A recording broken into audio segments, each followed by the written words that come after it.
This time looking to pass over on the left side, incomplete. The intended target that time was number 87, Christina Bell Robinson. Yeah, Robinson, number 87 from Puyallup High School. And Northwest University, so another one who went to school a little bit further north up here, so certainly some connections to the corridor here, if you will. It's always nice looking to see where the players come from. Wide variety of places throughout the Pacific Northwest. In the case of the backup quarterback, also Australia. Yeah, you see nothing but Washington, and then you get to her, and it's Australia. This ball thrown out to the left, incomplete. A couple different receivers in the area, one of which was Julia McComas, who is from Kent, number 10. She's one of the starting wide receivers. And for the second time in the quarter, we're going to see the punt team come back on for the Majestics. The other receiver in the area was Nora Shankman, who plays for Everett, as she was the closest player to it, playing a defensive back. Maybe had an opportunity if that ball would have hung up there a little bit longer to return the favor with an interception, but it hit the turf before she could get there. When we stand corrected, that was actually fourth down on that play, so that's a turnover on downs. And for the second time in the quarter, the Reign offense returns to the field. Last time they started at their own 39. This time just a little bit further back at their own 35 as Michelle Walsh now under center for this particular play. Two running backs behind her. Yeah, I formation always looks like a run when they set up in that formation. And that's exactly what they do. Nikki Pelham looking to run off of left tackle. Once again, didn't find a whole lot of room out there. She's brought down after picking up a yard. Well, Pelham so far with a couple of carries for 2 yards, and Everett has not tried the right side yet, and as I mentioned, the majority of their rushing yardage was made over the right side last game. So we're going to have to come up with something a little bit different blocking scheme here to see if they can break one of the runners loose. Let's see what they're going to try here. This time they bring 3 receivers out to the right side, one of which is Pelham, the running back, who's in the middle. You've got Carr flanked out to the wide side. Number 85, Holland, the tight end, inside. They're going to go to the left, looking for Shankman. She makes the catch down to the 27-yard line. Nice play by Nora Shankman. Even better throw, 38-yard gain, no, 38-yard gain on the play. Right on the money. Michelle Walsh, also offensive line. Credit the line with giving Michelle time to throw. Shankman had a good game receiving last game. Better day for passing today than we saw at the Lincoln Bowl, but nice job by Everett. Your offensive line, by the way, Katrina Rooks, number 83, is your left tackle. Number 89, Shane Matson, is your left guard. Number 69, that is Leanne Lehman, is your center. We'll get to the rest of that line here in just a moment. We've got a wide receiver in motion. 3 receivers out to the right. This time, Shankman out to the left. They're going to hand it off. And not finding any room to run for the first carry tonight. Shannon Lord in on the tackle. A little bit of confusion that time with Everett as the quarterback, Michelle Walsh, had to send 2 players to the opposite side, so a little bit of confusion on the formation. I don't know if that affected it because they simply tried to run over the right side as I've been asking them to do. And that they finally heard you. They heard me, and it turned out to be a 2-yard loss. And that was Casey Cornist on the run, who was wearing the number 2 last week. She's got a little Tom Brady thing going this week. She can't find her home uniform, so they gave her a number 82. Talk about her in a moment as Walsh looking to the left side. Shankman, and cannot come down with a catch. 2 different defensive backs over there, one of which was number 87, Christina Bell Robinson. Also in on the defense was Jackie McCall, number 19. But Casey Cornist, last week on defense, 17 tackles, 11 of which were solo. She had herself a game. And she was the interview after the game. That was one of the things we asked her, would you like to have a nickname, and what do you call it? And she goes, I like to be called the Beast. 17 tackles. That's calling it as it is. She was a beast last week. And she's got Beast tattooed on her arm, too. She mentioned that she's even tatted up with Beast. So it seems to be a nickname that she's not only accepted, but she's printed it on for years and years to come. And she definitely played like one. So we'll keep an eye on number 82 throughout the evening. Got a 3rd and 13 coming up at the 32-yard line. 4:24 to go here. First quarter, no score. needing to get to right around the 20-yard line for a first down as Walsh is once again in shotgun formation.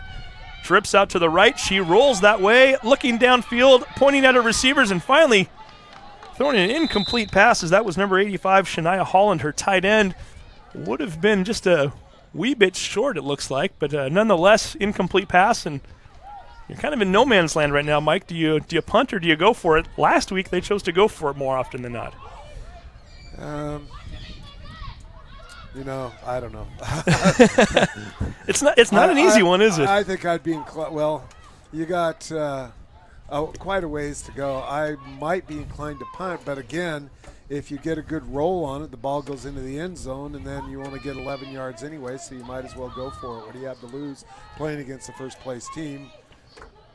I think Coach Buckholtz up here in the booth and Coach Russo down on the field are like-minded as the offense stays on the field. Walsh sending Brooklyn Holton in motion. Holton was not at the game last week. She is here tonight. Gives them 3 receivers out to the right, and this might make things even a little more interesting. I've got to think this is probably a delay of game. Unless the coach got a timeout to stop that, and we did, in fact, get a timeout. No, we didn't. They marched it back 5. So we have delay of game on the offense. Still 4th down. So as you can hear, we now have the referee mic going. Nice job, Todd Elvick, as you could hear David Sather making the call. We got some Seahawks super fans here that have come up into the booth. I'm just guessing that you're a Seahawks super fan. I got some Sherlock Holmes going here, checking your outfit out. That is a classic Seahawk fan. That Seahawk fan will be our interview at the quarter break here coming up. That's Norbert Calwheely, who sang the national anthem tonight. Did a great job.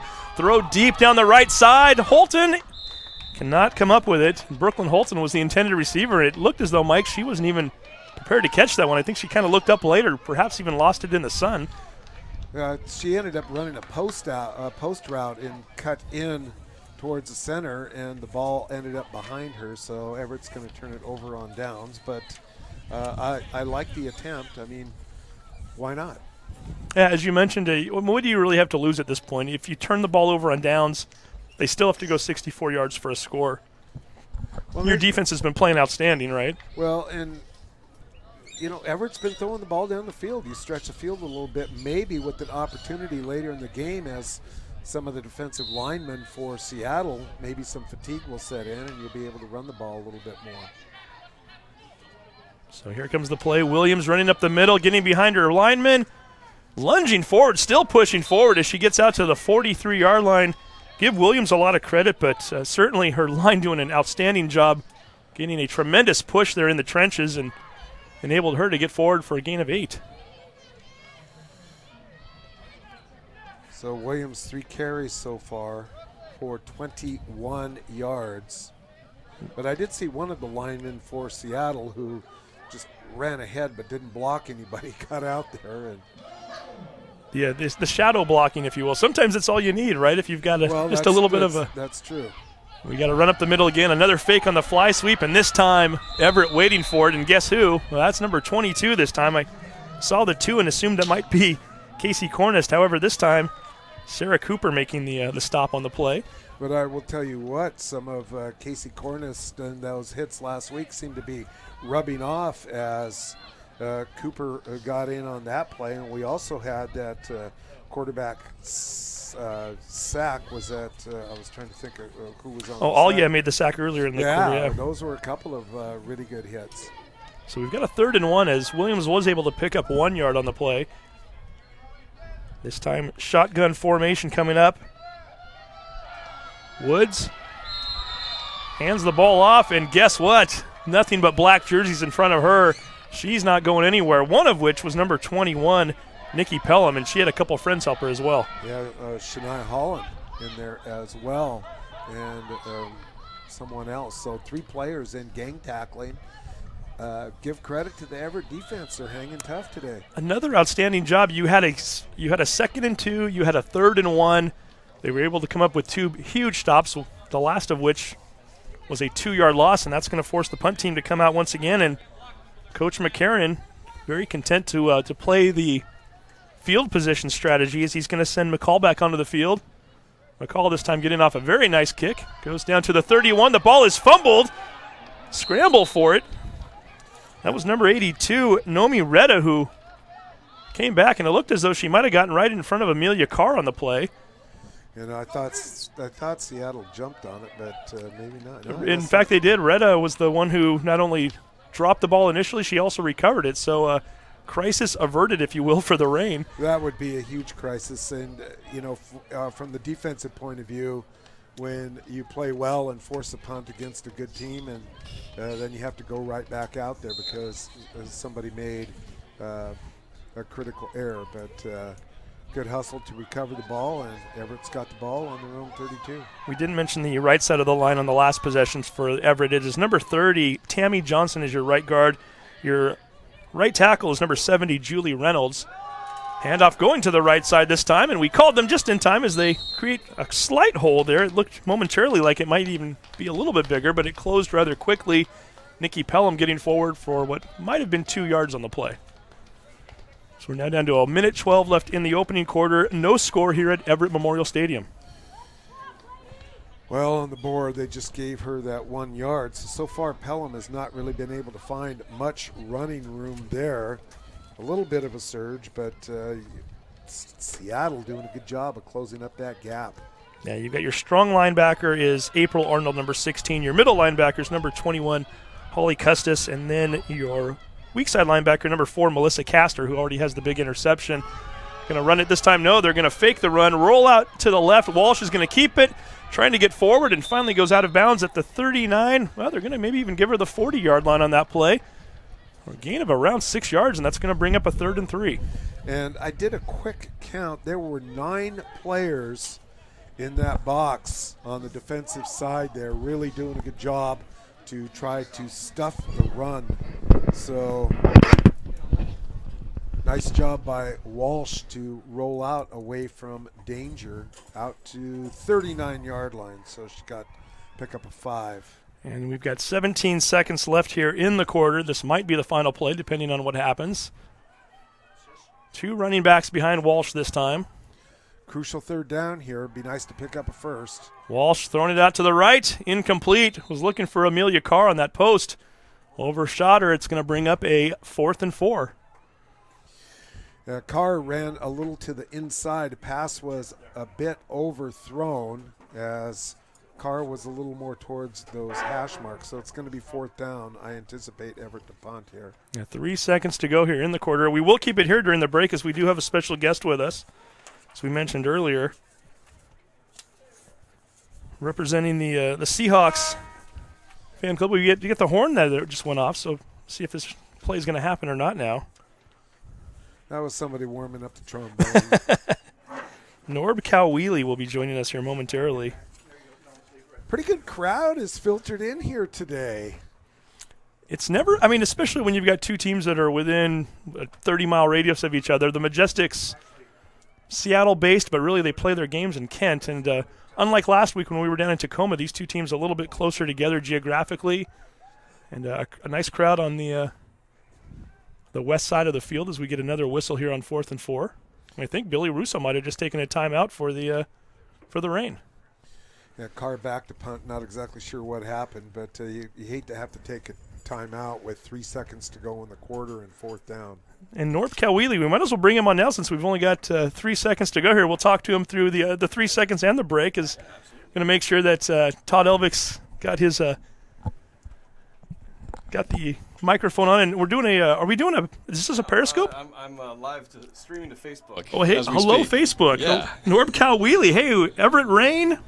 We've got the Seattle Majestics tie game going right now. Should I take off the shades? Does that better? There you go. Yeah, make sure you get Mike Buckholz in here as well. There we go. There you go, Mike. How you doing? I'm doing great. It's a pleasure to be here. First time to watch one of these games, and so it's pretty exciting to see these women go at it. Love the outfit, by the way. As once again we're looking for the punt coming up here.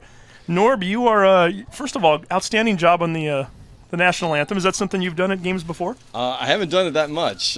This is the second time. Last year was also for a women's football game. Amelia Carr fielding that high snap, gets off the kick. Takes a nice bounce. hit at the 38 and is going to go all the way inside the 20. That's going to be good. Finally down at the 13-yard line. We're going to give her, let's do the math, 37, 48 yards on the kick. Nice. John Ryan, look out, right? We got the Seahawks yeah. gear. We got a 48-yard kick to end the quarter. That's right. Rain and Majestic tied at 0, and I'm talking through the microphone, and I'm also doing Facebook Live with you at the same time. How many followers do you have? Because this is a big thing for you as a part of the Seahawks fan club. It's through different venues. Oh, we're live. Okay, we're live on both cameras now, so we can kind of see this one here too. You put that live on the broadcast. Say hi to one another. There we go. STSPN.com, by the way, if you're watching Norb. So as soon as he signs off, come watch the rest of the game. All right. I think between Facebook, YouTube, Instagram, and Twitter, probably around 50,000 followers or so, and growing. That was 50,000. Wow. So you've done this once or twice. I've done this. Yes, I've done this a few times, but usually I'm at Seahawks games. But it's cool to be seeing a team other than our usual Seattle green and blue. So tell me how this whole thing came about. When did you get started doing this? Well, I've been a season ticket holder with the Seahawks since the 90s in the Kingdom.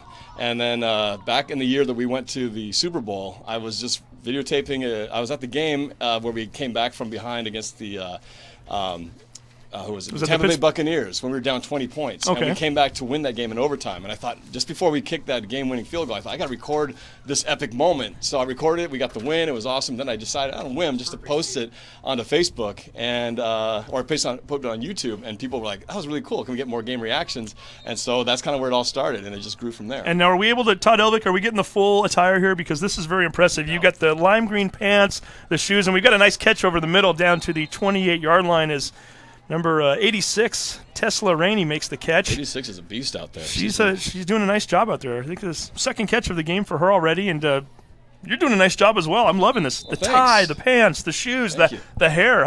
I got to get me some of that because, as you can see, mine's thinning out a little bit here. But a lot of fun. And again, how many people are watching right now? Do we even know? Right now, Anthony Davis. Hi, what's up? Yep. Anthony, he's a longtime follower of NorbCam. It says I'm 17 or so people. By the time this is all done, there'll be several thousand people who watch this. Anthony Davis, a good football name. I know back in the 70s, USC running back, played some pro ball for a while. We got to run off the left side here. Ooh, there we big go. hole. We got to stop this. Kiki Williams. She's out to the 40-yard line and finally brought down at the 41. Wow. A gain of 13 on the play. Mike Buchholz, you need to get yourself one of these jackets, by the way. What do you think? Mike's in a band, so I think this would look good when you're playing on stage. I have one that's similar to that. I am rocking the hat. You are. Yes, he is. There you go. So yeah, you've given my wife some ideas because she has the blue and the green hair, the fluorescent hair when we go to the football game. So she really enjoys it. It's one of my favorite giveaways. She loves to dress up for the Hawks game. So perhaps your wife and Norb should get together and talk about some gear and maybe dressing one another here. Oh, we got picture-in-picture now too, Norb. As you can see behind you, there's Todd Elvick showing us here. We got a pass. Actually, we got a fake pass and being brought down behind the line of scrimmage. Sarah Cooper getting in there on the tackle, number 22. It's going to go down as a sack, isn't it? Shania Holland also getting in there. We'll give her a sack. Yeah, we can certainly. She put the ball down, but I think she was looking to pass. Very reminiscent of maybe like a Michael Bennett or somebody along those lines here too. So we got to compare and contrast. Yeah. By the way, Majestic jersey is looking a little bit like the Seahawks. You know, that's what my daughters who are with me, Sophie and Vanessa. They're sporting their Seahawks gear over there as well. Very good. We get them on. Okay, perfect. And they even said, this looks like the Seahawks versus the Philadelphia Eagles. I like it. I thought, that's true. I said, that's a good observation. That was a broken play. She was looking to hand off that time, and the runner went opposite of where she was. And there's some good defense by the Rain. Oh, but they got a flag on the play. Great defense. That was Forrest Larson getting through there on the play, number 37, and making the tackle. We'll see if it stands as we continue to broadcast not only on STSPN.com but also Facebook Live with Norb Cowwheely. And Norb, tell us a little bit about your friends that are hanging out here today too. We've got the Seahawks. We've got the Hawk Wheels over there. Love the Hawk contingent of Seahawks decked out vehicles. Mike Ware is the guy who's kind of leading the charge there. That guy's a wild man, and he's the one who actually got me hooked up with this game today. So Mike Ware was the man who got this all rolling. But he's got his Beetle that's all decked out, his electric guitar. So anyone who's ever met Mike Ware, once you meet him, you never forget him. So he was kind of instrumental in bringing me up here and learning about this game. So and how often to him. How often do you travel with Hawk Wheels? Are you out there quite a bit? I know they're in the community constantly. Are you one of those that makes it to quite a few of their events? Yeah, I see them quite a bit. It's a small community when you start seeing all these events that happen during the off season, and so yeah, we run into each other quite a bit, especially during the off season when there's a lot of fundraising events. So we're going to sneak a play in here. Woods, the quarterback, in shotgun formation, throws it out into the flat at the 45, cutting back inside the 40 to the 36-yard line. That's a first down. That's number 20, Kayla Hall. Hall making her first connection of the game, and it's going to be enough to pick up yet another first down for the Majestic as they drive here now with 12:50 to go in the second quarter. No score. Steve Willits, Mike Buchholz on STSPN, joined by Norb Cowwheely. Norb, much better dressed than we are today, that's for sure. Again, Mike wearing the hat, so we'll at least give him that. Anthony D said, hey, bud. So, yes. Hey, Anthony D, what's up? Good to see you. Get the camera going here. We're still doing picture-in-picture, so a lot going on here. This is fun today. This is quite the drive here by Seattle, aided by it looks like I had a 15-yard penalty earlier. So down that to was 36. That was a face mask on the tackle. They're getting a little momentum here. Woods hands off to Williams this time, off of the right side, tries to cut back towards the middle, and she's met by 3 or 4 different players from the rain. Once again, number 37, Forrest Larson in there. Janelle Alya also in on the tackle. Mike, nice defensive play there for the hometown team. Yeah, nice job. So far, Williams has been averaging about 5 or 6 yards a carry, and they held her to half of that. Again, 3rd and long is the key.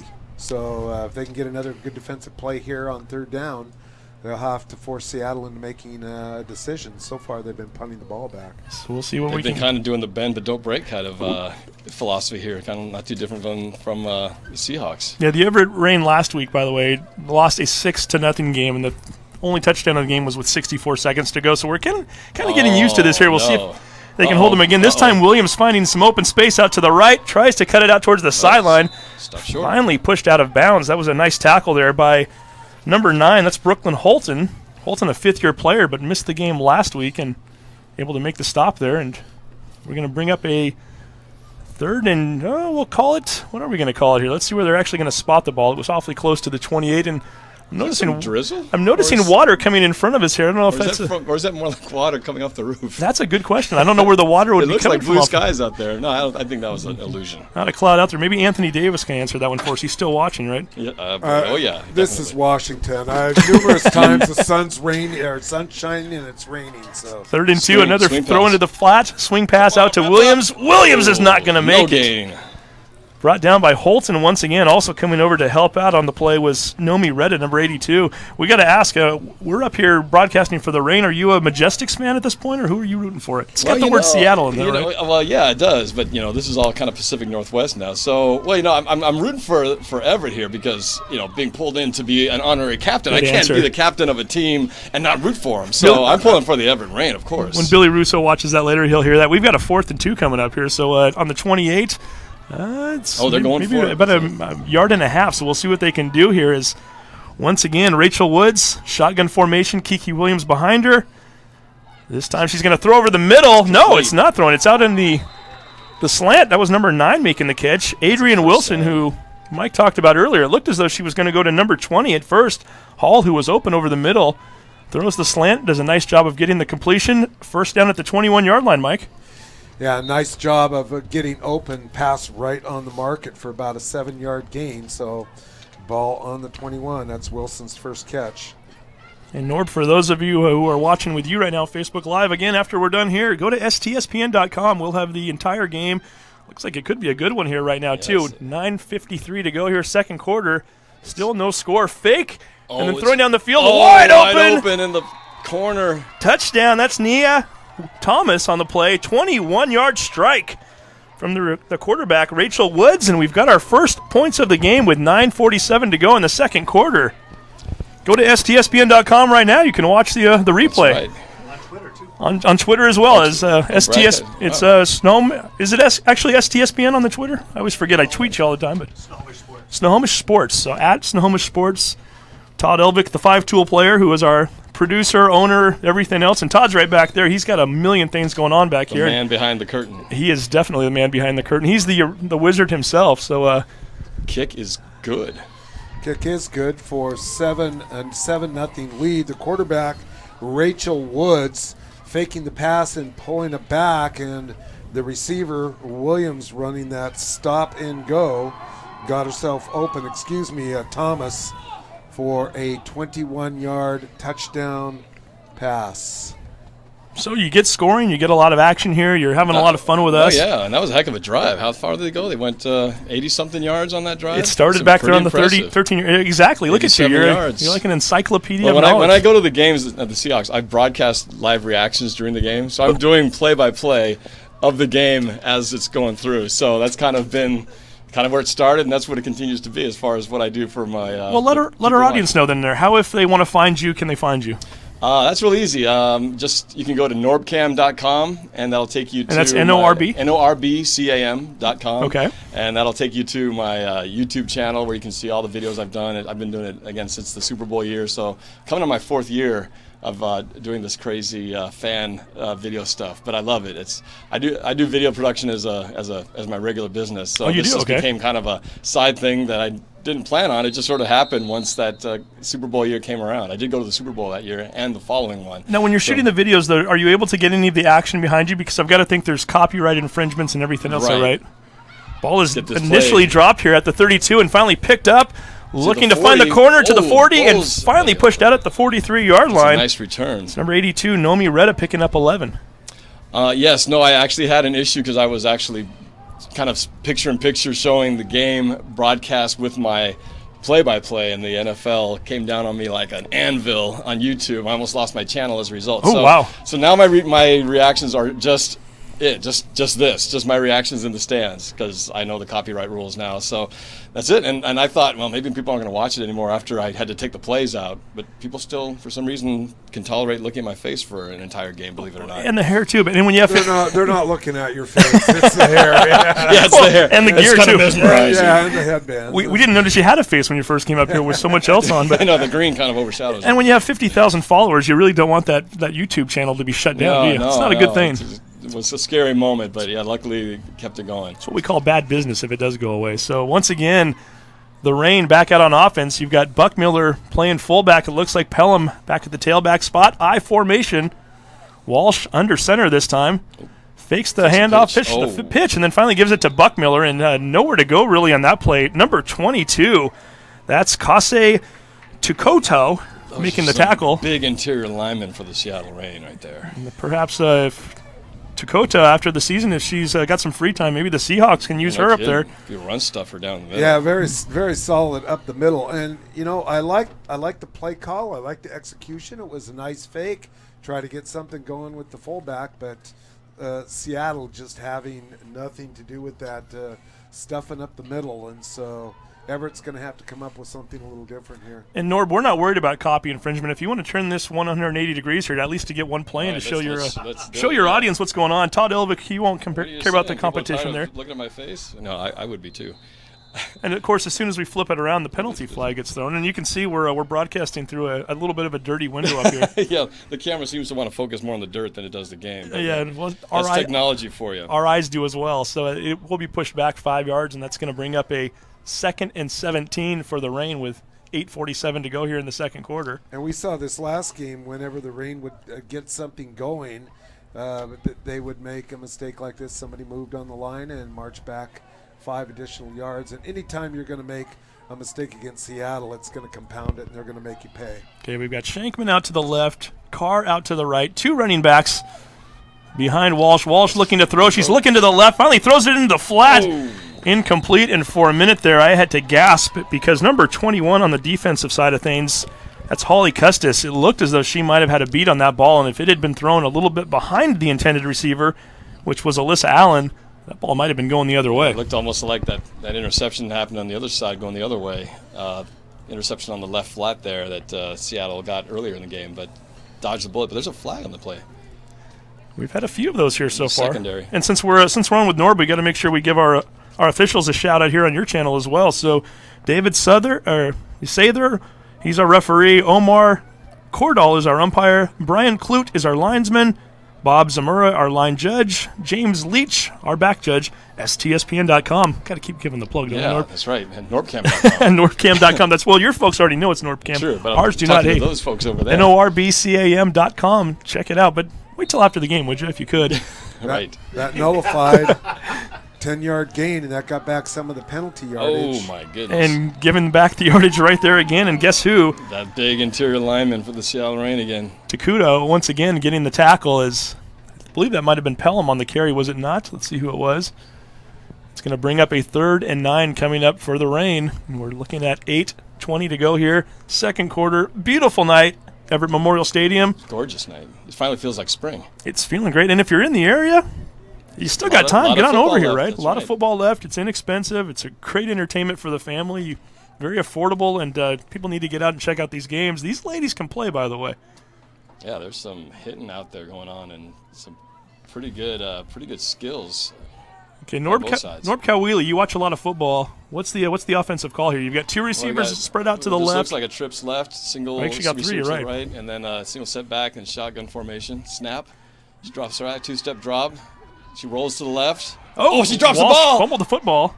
But she gets her own fumble back, but she loses about 3 yards, about 4 yards in the process. Now notice what Norb did there. I wanted to see what Norb, the coach, was going to call, and you did play-by-play instead. So you took the easy way out. You didn't give me what the play was going to be. Oh, you were wanting me to. I wanted you to play coach for a minute. We might have you do that with the Majestics here in a second.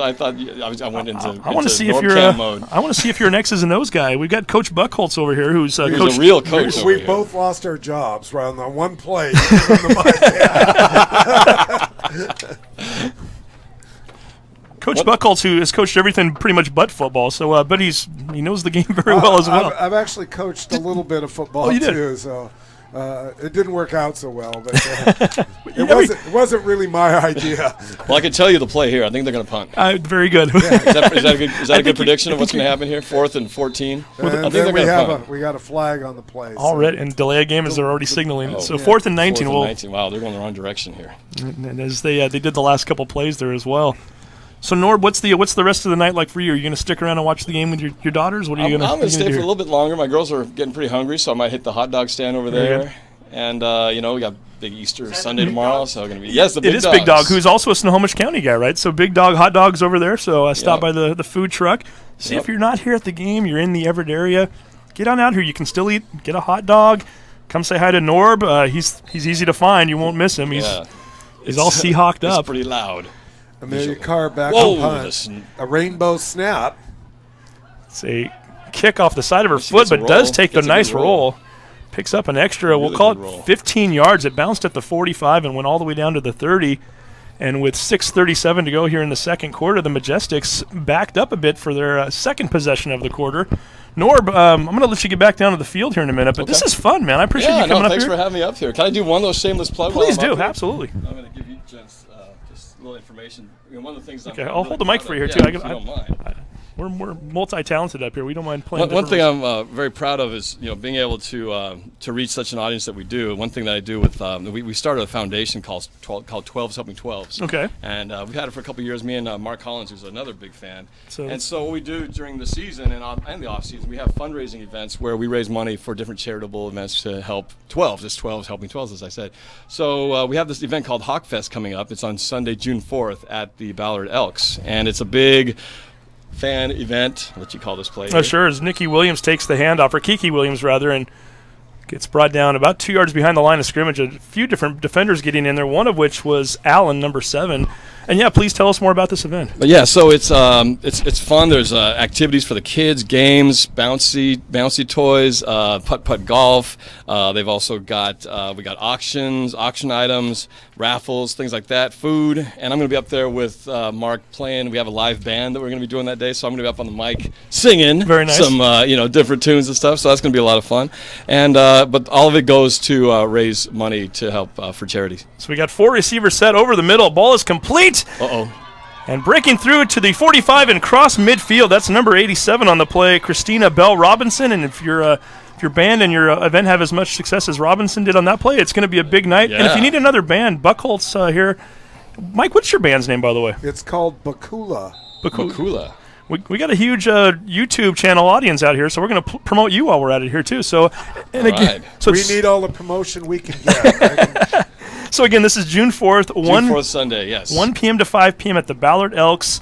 50-50 raffle. You got a silent auction, super fans and players. Truck and car exhibit. There's so much going on here. Hot Wheels will be there too, as well as the Wheels of Boom, but the two different decked out car groups. So they'll coming together to put on quite an extravaganza. And all for a great cause here. As Woods rolling out, she's finally going to slide down at the 48-yard line. Picked up a couple yards on the play. So again, folks, get out to this.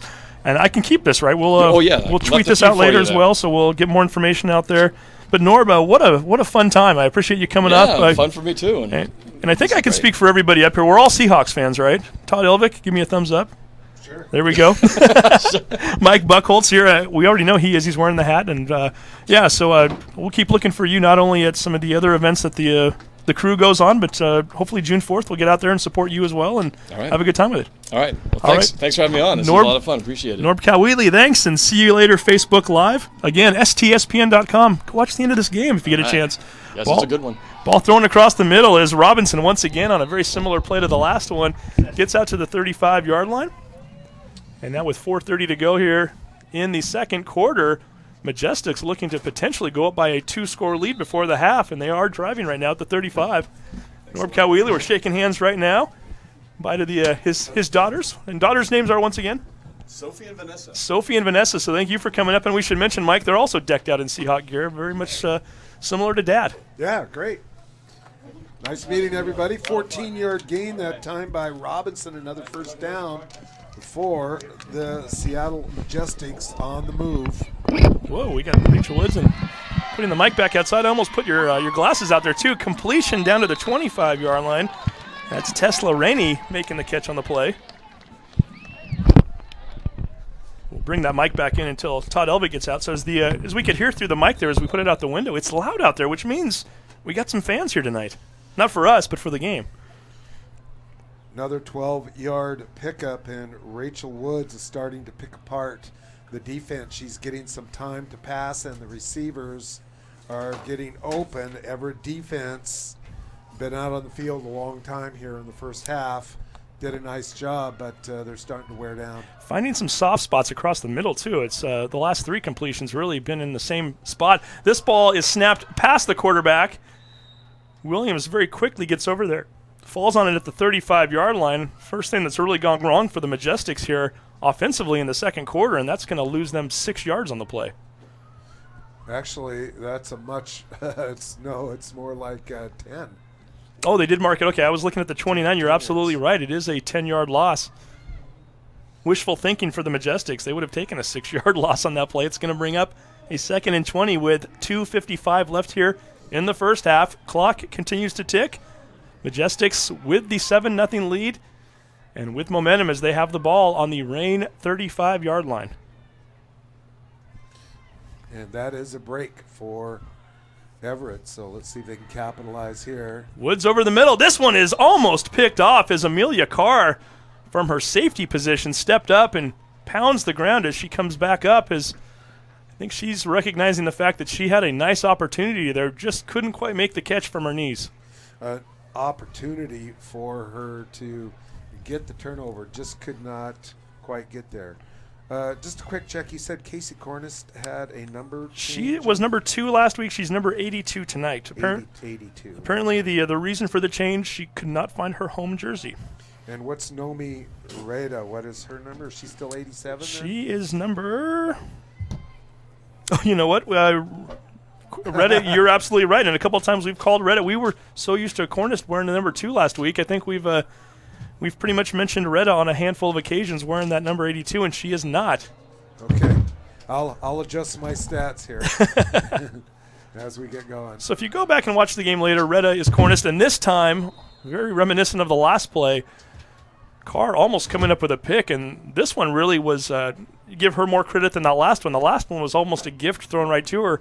This time Amelia had to read the pass and stepped in front of the intended receiver, almost came away with it. It's going to bring up a 4th and 20. And it looks like the punting unit is coming on. Number 9, Adrian Wilson, running back onto the field. And we believe we're going to see Jackie McCall coming back on one more time for yet another kick. No, the offense stays out there as we've got Rachel Woods still right behind center. Going to take the snap with Williams behind her. Trips out to the right. She looks across the middle. Incomplete. Knocked down by Casey Cornist. Casey Cornist. And to be honest, it looked as though that ball was going to be thrown behind the wide receiver either way, as Christina Bell Robinson was the intended receiver. But still, nonetheless, even if that ball had been thrown on target, Cornist was going to probably make that play either way, and that's going to turn the ball back over.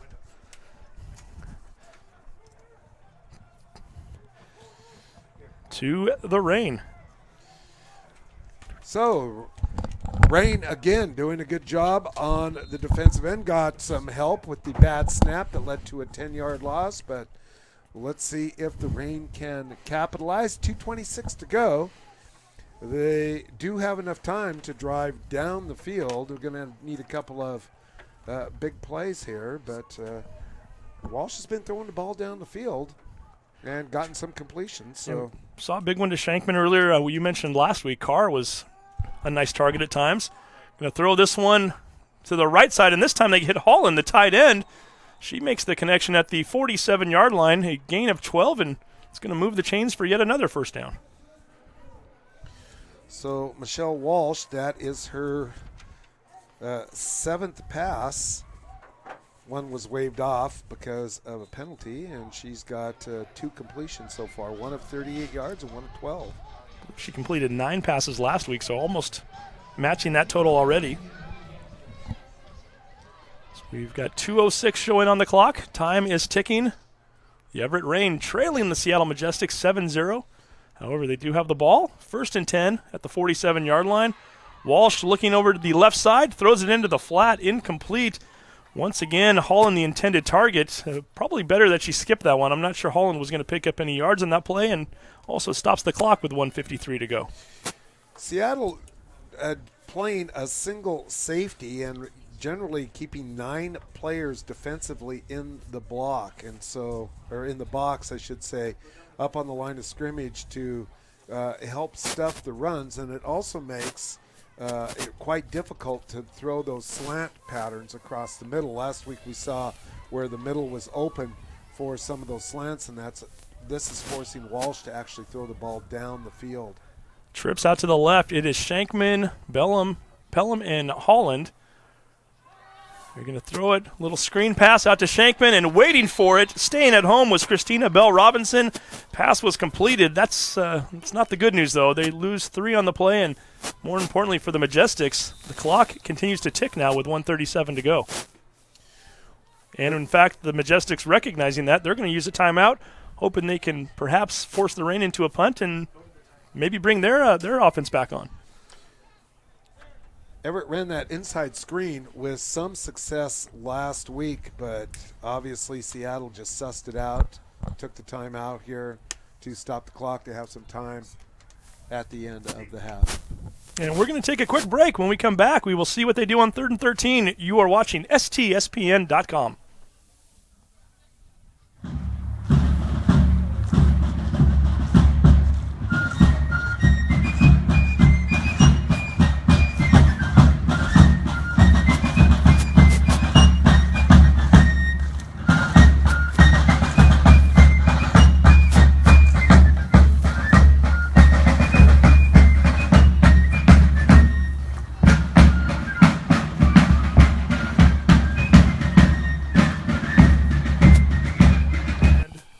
Welcome back to Everett Memorial Stadium. Steve Willits along with Mike Buckholtz. It is Women's Football Alliance night here. Everett Reign looking at a 3rd and 13, trying to catch up. They're trailing the Seattle Majestics 7-0 late in the first half. Walsh throwing deep, looking for Carr. That ball was almost intercepted.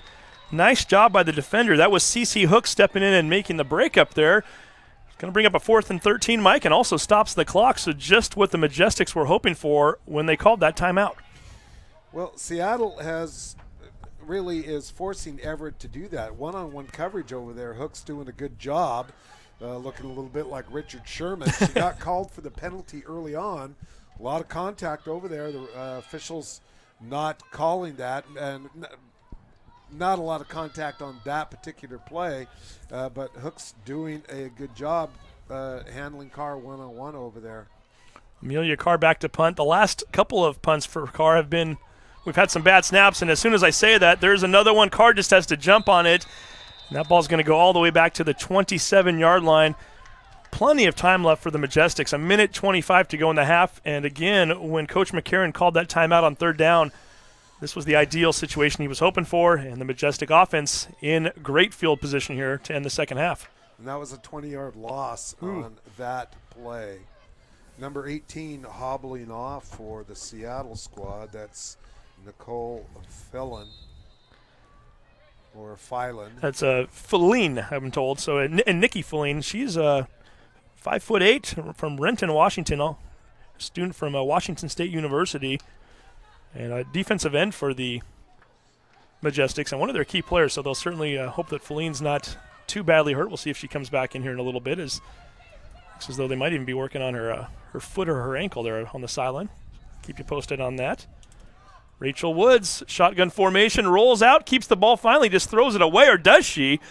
Left that one floating up there, and number 80, Britt Flickinger, the rookie, almost coming up with an interception there as she was in the vicinity. 7 of 12 so far passing for Rachel Woods. Got sacked once for an 8-yard loss. Well defended that time as she was flushed out of the pocket by the Everett defense, so nice job. It's going to bring up a 2nd and 10 with 1:19 to go. Scott McCarron, the third-year coach for the Majestic, team that went 6-2 last year. 6-2, and yet it wasn't good enough to make the Division I playoffs for the national championship tournament. First time they've missed the playoffs since 2009. And a much improved Reign team, giving them all they can handle here so far. Ball is thrown on a slant to the 20-yard line, and being brought down at the 15 is number 10, Julia McCombs on the play. It's going to be enough for a first down, moving the chains with 1:12 to go here in the half. And McCombs, that's her first catch. 19 down to the... Spotted right around the 13 or 14-yard line, it looks like. Or 29 down to the 14, so a 15-yard catch. Looks as though they're going with a 3-receiver set this time. McCombs is going to stay out to the right. Adrian Wilson flanked out to the left. 3-receiver set here on the right side now on the short side of the field. Watch for that little hitch and go that they ran last time here for the touchdown. Nice call. They did quick fake there. This time they're going to throw it short into the flat to McCombs, and she's going to be taken down at the 10-yard line. Referee signaled to keep the clock running. 29, and finally we get another timeout here. This time the Majestics wanting to call one of their timeouts on the offensive side of things as they spot it right at the 10. So Coach Buckholz, let's put that coach cap back on again here. If you're the Majestics right now, shorter field, so you can't really run that hitch and go like you did last time. You're getting some of those balls thrown on the slants. What are you looking at here if you're the quarterback, Rachel Woods? Well, they're overloading the one side as well, so when you put 3 on the one side, you can always run that or deceptive, I should say.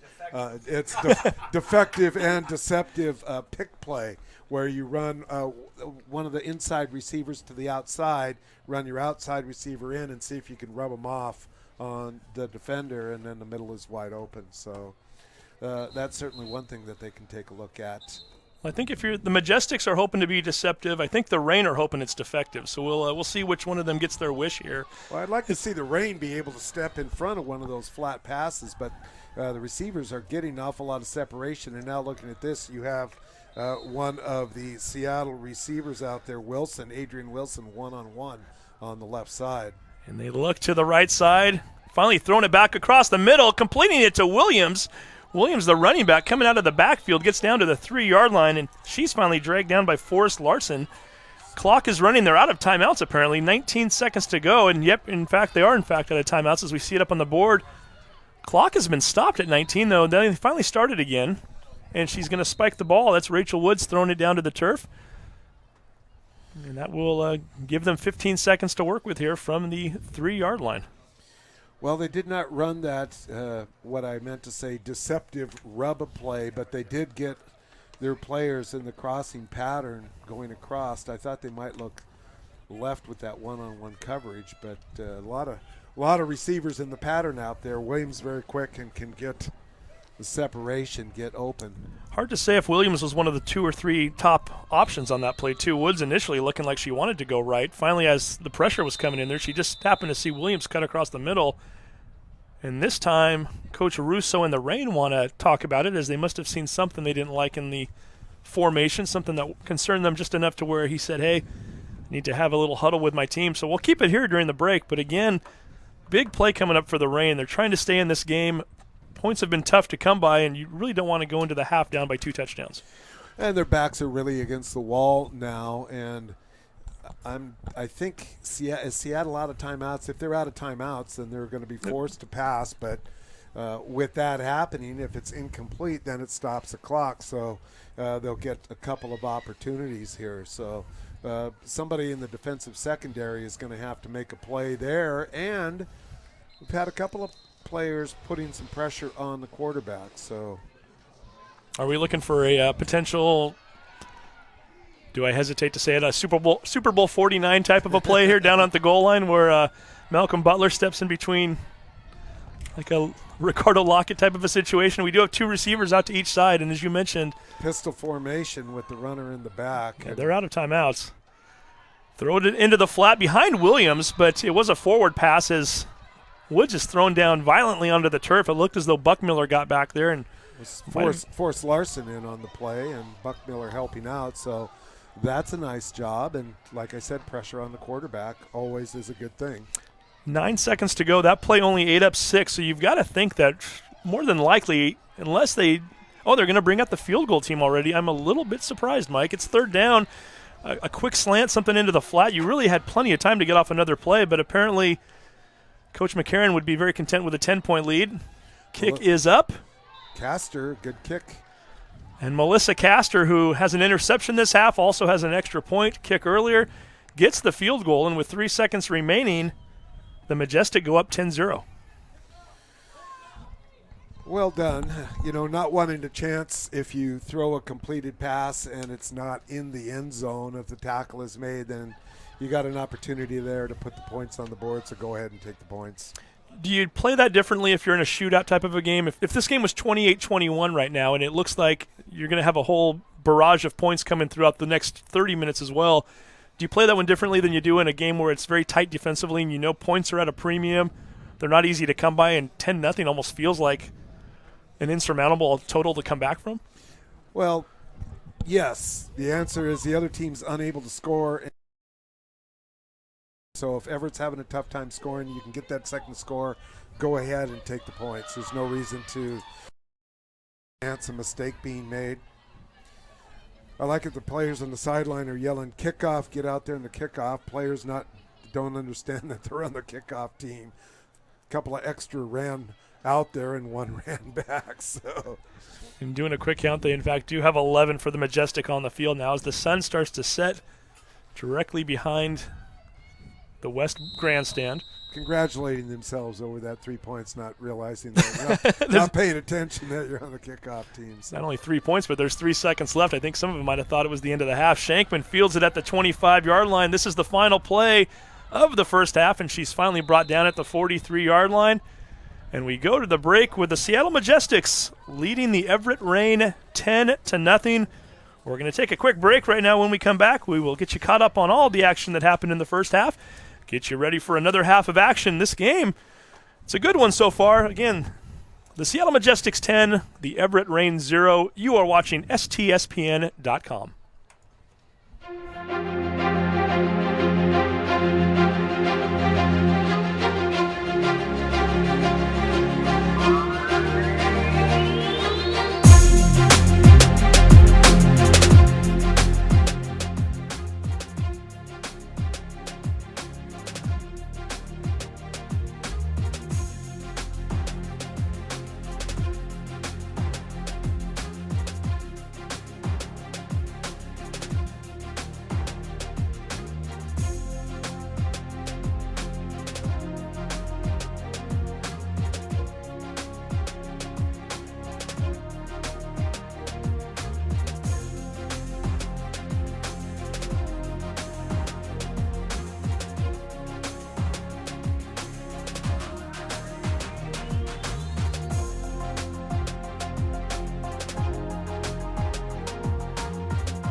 And welcome back to Everett Memorial Stadium. Our halftime score, the Seattle Majestics 10, the Everett Reign 0. Steve Willits along with Mike Buckholtz. Mike, a one-sided game on the scoreboard, but even maybe more lopsided in the stat column.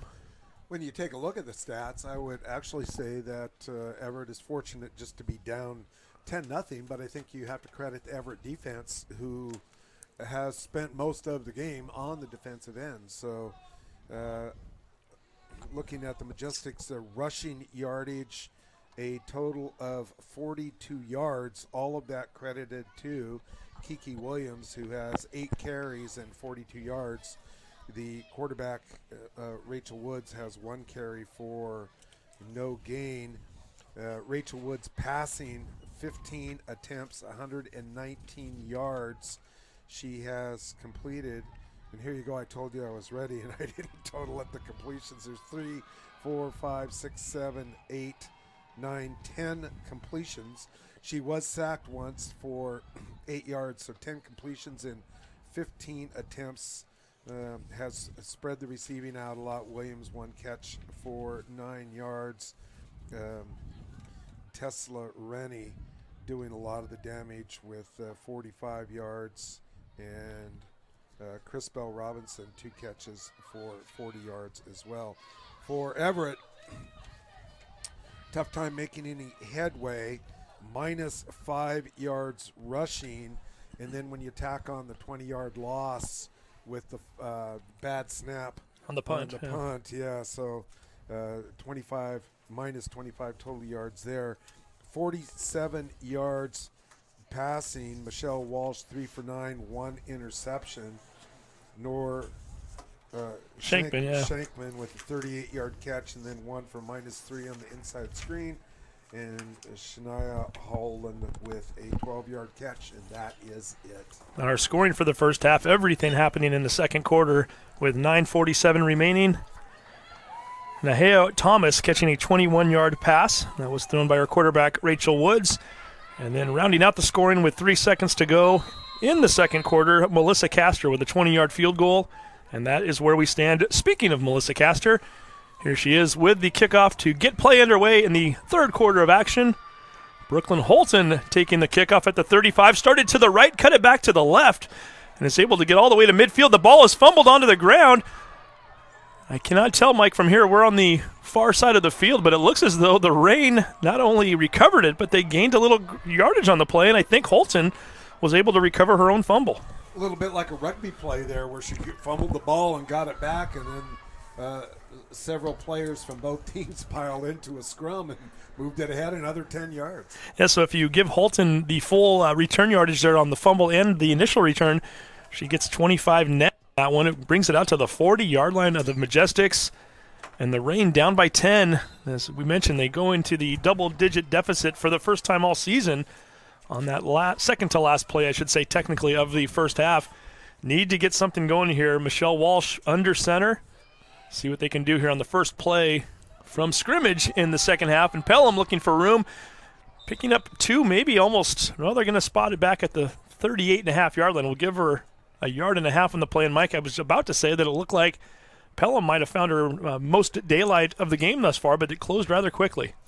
And that has been the case for her, as she has 1 yard total so far. And with that, Matt moves her up to about 3 yards on 5 carries. Did not follow her fullback over the right side. Chose to seek the gap out on the left, and those holes in the line are closing up quickly. This time the fullback, Regina Buckmiller, is the only back in the backfield. Throw across the middle, incomplete. Intended receiver was Shania Holland, and stepping in and making the stop on the play, that's number 16, April Arnold. Garfield High School alum from North Bend, Washington. Holland is your starting strong linebacker on this Majestics team. And a nice defensive play that time by Shania Holland, as the linebacker had a beat on the pass, and Holland forced to go in and try to break that up. One-on-one coverage out here again on Carr. Carr on the near side. We've got Shankman out on the far side. Carr is the intended receiver, throwing it deep. Hooks on the defensive end. A little bit of contact there. They're going to say incidental. Incomplete is the play. And, Mike, what did you think of that one there? Was there enough contact to possibly warrant a flag? Well, Hook stayed right with her and then turned back and looked for the ball and then played the ball. So she has done a great job so far out there on the defense. She got called very early in the game, first play from scrimmage in the game, got called for a penalty, and now Everett's going to have to punt. So 4th and 9 coming up. Amelia Carr in punt formation. This time a clean snap, kicks it. Standing at the 50, gets a bounce at the 20, inside the 10, still rolling. Will it stop? And it did for a moment. Unfortunately for the Reign, Brooklyn Holton coming in a little bit too quickly, and I think she might have cost her team 19 yards on that one, Mike. Well, the problem was she was trying to hustle to catch up with the ball, and as usual, the pigskin taking a weird hop and kind of came back at her and hit her in the knee as she was trying to sprint down to save it from going into the end zone, and there the ball goes into the end zone, so it's out on the 20. Yeah, not the worst thing that could have happened for the Reign, certainly, as they are able to pin the Majestics back a little ways. The last time the Majestics started at the 20-yard line or inside, they had to drive at their own 13 in the second quarter, and they drove that one all the way down for an 87-yard possession and got their only touchdown of the game thus far. We'll see if they can do it here again, as Rachel Woods, number 7, still in at quarterback. Kiki Williams, number 5, is your tailback. Looking to throw it out into the left flat. Incomplete. Ball was intended for number 87, Christina Bell Robinson. Everett playing with just 7 ladies in the box there, so having to play the pass in the spread formation. That leaves the run open, and Williams, 42 yards picked up there in the first half. So, looking at your secondary right now, that is number 9, Brooklyn Holton playing right corner. Your left corner, number 80, Britt Flickinger. Your safeties thus far, number 6, it's Nora Shankman. You've also got number 13, Amelia Carr. Handoff goes to Williams. She finds a huge gap out to the 30-yard line. Finally brought down at the 33, a pickup of 13 yards, and the first down of the second half for the Majestics. And that's what I was afraid was going to happen as they spread the field out, forcing the defenders to cover those wide receivers, and you get one good block up front. She finds a seam, busts it to the outside, 13 yards and a first down. Now has 55 total yards. That's, of course, unofficial, but 9 carries, 55 yards. Your starting offensive line for the Majestics. Your right tackle is number 96, Megan Zarski. Your right guard is number 57, Mahala Kuroshis. Your center is number 69, Jennifer Moss. We'll get you the left side of that line here in just a moment. Maybe a little bit of a broken play here on this one, and going down back at the 22-yard line is the quarterback, Woods. That's Shania Holland getting in there, and Mike, I don't think that was what Coach McCarron had in mind when that play was sent in from the sideline. No, and Woods is hobbled, and so that could bring in the backup quarterback as Woods is down, rolled her ankle, it looked like. So we're going to have a new quarterback in the game, and that is going to be Danny DeGrout. Is it DeGrout? It's DeGrout, yep, that's what I was told by Coach McCarron, and you are talking about her earlier. Where is she from? Australia, Canberra, which a lot of people don't know. That is the capital of Australia. I learn something new every day here. Handoff up the middle, and being brought down at the 29-yard line, number 28, and I believe that's Ashley Johnson's first carry of the game from Kent, Washington. She's a Thomas Jefferson alum. The last play was intended for Johnson. However, I think she cut the wrong way. This time, apparently she knew what the quarterback wanted to do and got the handoff and got it forward to the 28-yard line. Ashley Johnson I thought Ashley had one orange shoe and one blue shoe and has a pair just like him at home. Kiki Williams is going to take the pitch. He looks to go out to the right side, trying to find some room, cuts it back in towards the middle at the 35, still on her feet, finally brought down at the 37-yard line. It's a gain of 9 on the play. It's going to bring up 4th and short, but nice job by Williams recognizing where she had open space initially, and then once that closed up, found herself a little bit more as she cut back towards the middle. Nevertheless, with that big loss, and that not only was a loss of yardage, but it put Woods out of the game. So that puts Seattle back into punting formation now. Jackie McCall standing back, waiting to receive the snap. Shankman and Carr both back to receive. Carr stepping up, catches it at the 31-yard line, trying to elude the first tackler. Breaks away. She tries to sweep out to the right side and not finding any room out there. No gain, and we get a very late flag that comes flying in. 2 flags, for that matter, that were thrown right around the 40, just about the time the tackle was taking place. Ashley McCray making the tackle for the Majestics. And Carr looking to get a block from her teammate back there. Her teammate took off and went further up the field. She could not really elude that first tackler. Did finally get away, but ended up losing maybe a yard or 2 after the catch. We'll see what the call is here, as you can see David Sather, the referee, about to make a call.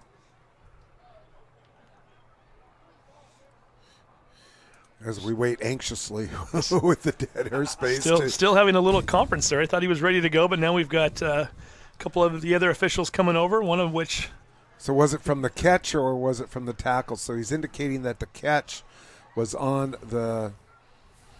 Well, the spot where the foul was on the...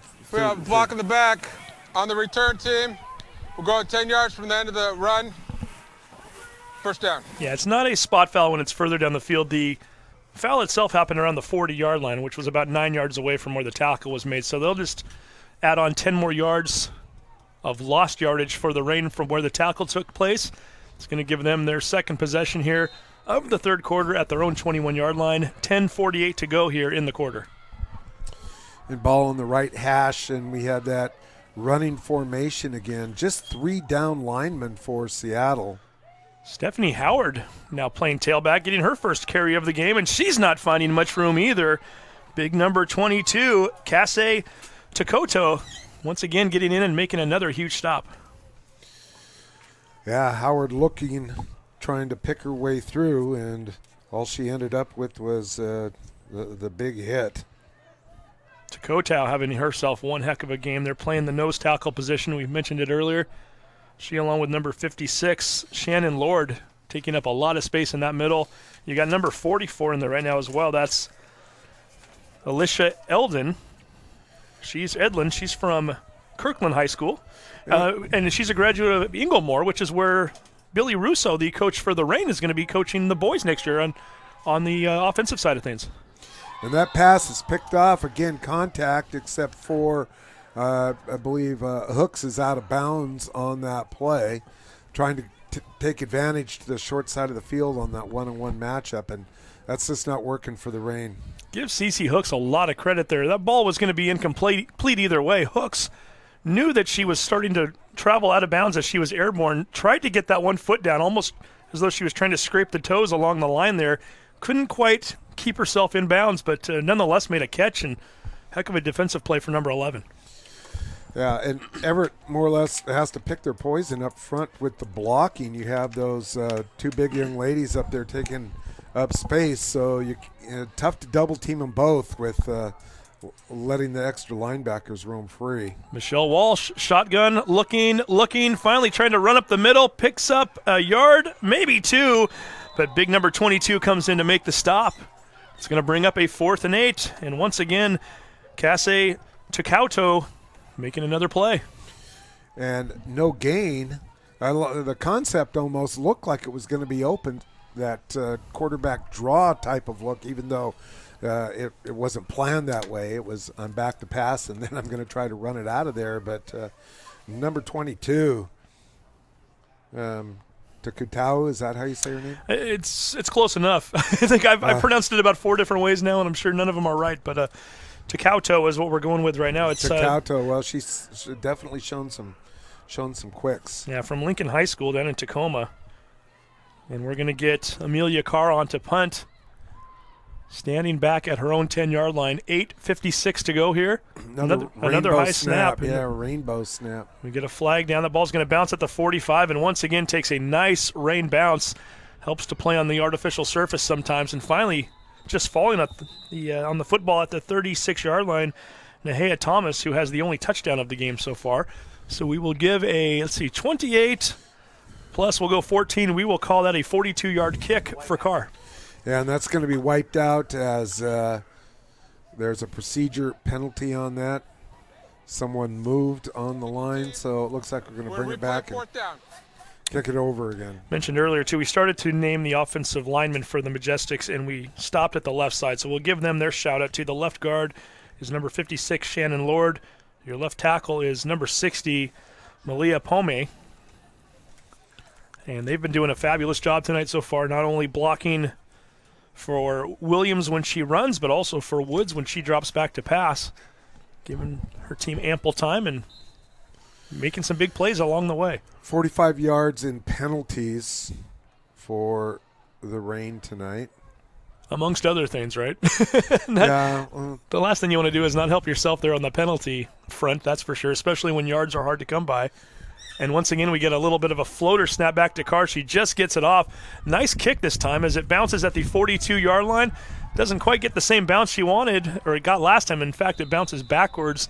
Stops on the 40, so we'll call that a 23-yard kick. And rather than the Majestics starting at their own 36, which was going to be the case before the penalty after the last punt, this time they're going to move up 24 yards further towards the end zone and started at their own 40-yard line, or at the Rain 40-yard line, rather. And Cece Hooks ran over by that, and the ball was bouncing kind of crazily and close to hitting her, but she danced out of the way, and that could have been another break for Everett. Everett's going to need some breaks here to get some things going. So right now with the 10-0 lead, the Majestics can continue to run the ball and milk the clock. See what they do here on the offensive side as their offensive team comes onto the field for the second time this half. Rachel Woods back in. She's in shotgun formation. Williams almost took off a little bit early. The slant pattern thrown to Wilson. She's drilled down at the 30, but not before picking up a gain of 10. And Carr steps up to make the tackle from her safety position. And we're going to move the chains once again. And if Kiki Williams left early, it's okay to go in motion. Is it not? She was going sideways. Yeah, she's going from the tailback position, though, so I'm not sure if you're able to do that from back there. It's something we've seen her do a few times tonight. Usually you see the motion going across the front of the snap, right behind the line, right behind the lineman, so we'll see what they continue to do here. As number 28 is back in the game. I believe that's 28 anyway, Ashley Johnson. We see her as she now turns sideways. That is, in fact, her running off the right side down to the 22-yard line. Going to give her a gain of right around 7 on the play. Yeah, that's Ashley Johnson in the game now. Similar kind of look. How many yards was that? We'll give her 7 as it was right around the 22, as we do have an injured player down for the Rain right now. That's 12 yards on 2 carries for Ashley Johnson. And we're going to have an injury timeout. And while we do that, we're going to take a real quick break. You are watching STSPN.com.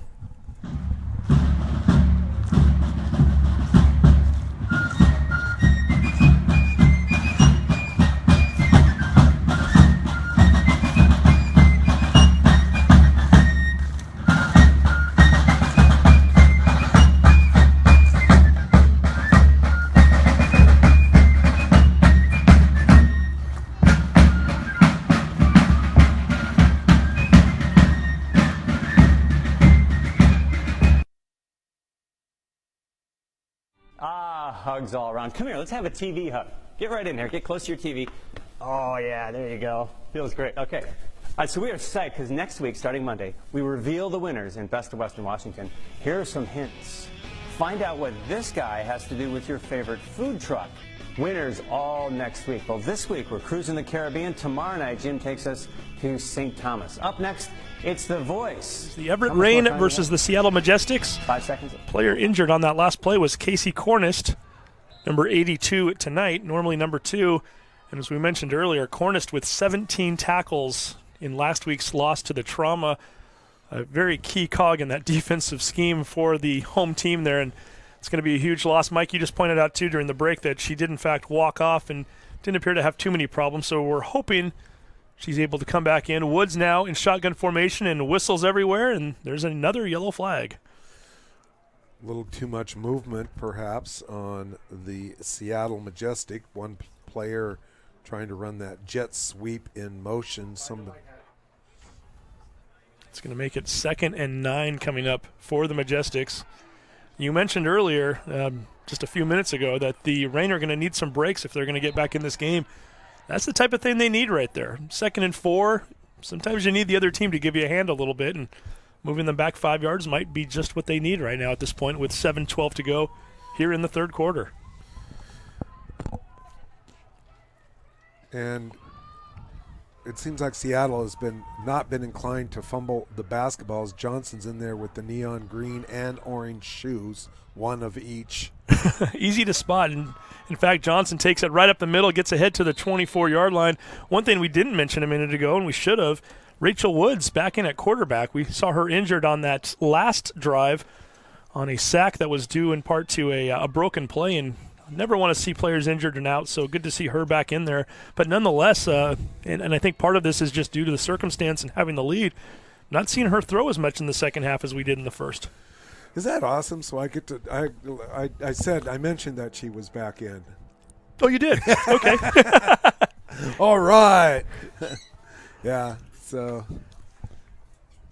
kind of wanted to see the Aussie come in, though. Yeah, I know you were looking forward to that. We got her for a couple plays, albeit just in handoffs. But yeah, I was kind of looking to get her to see if we could throw one like Crocodile Dundee. We were just watching that movie. And we might still get one. Again, we'll see how this game plays out. We get another quick timeout. We'll take another quick break. You're watching STSPN.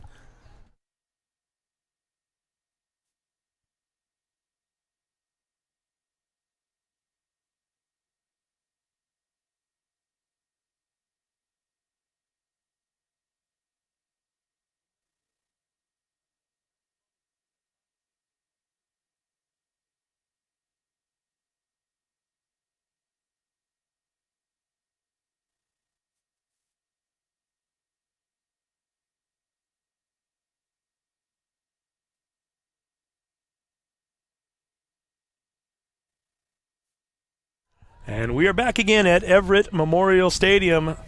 6:07 left here in the third quarter. 3rd and 6 coming up for the Seattle Majestics as they continue to lead the Everett Reign 10-0. Trips out to the left. Rachel Woods, the quarterback in shotgun formation. Ashley Johnson starts to go in motion. Pauses. They're going to throw down the right side. Ball is caught by Thomas, and she is down at the 2-yard line. Nahea Thomas, who scored the only touchdown of the game earlier, almost picked up her second one.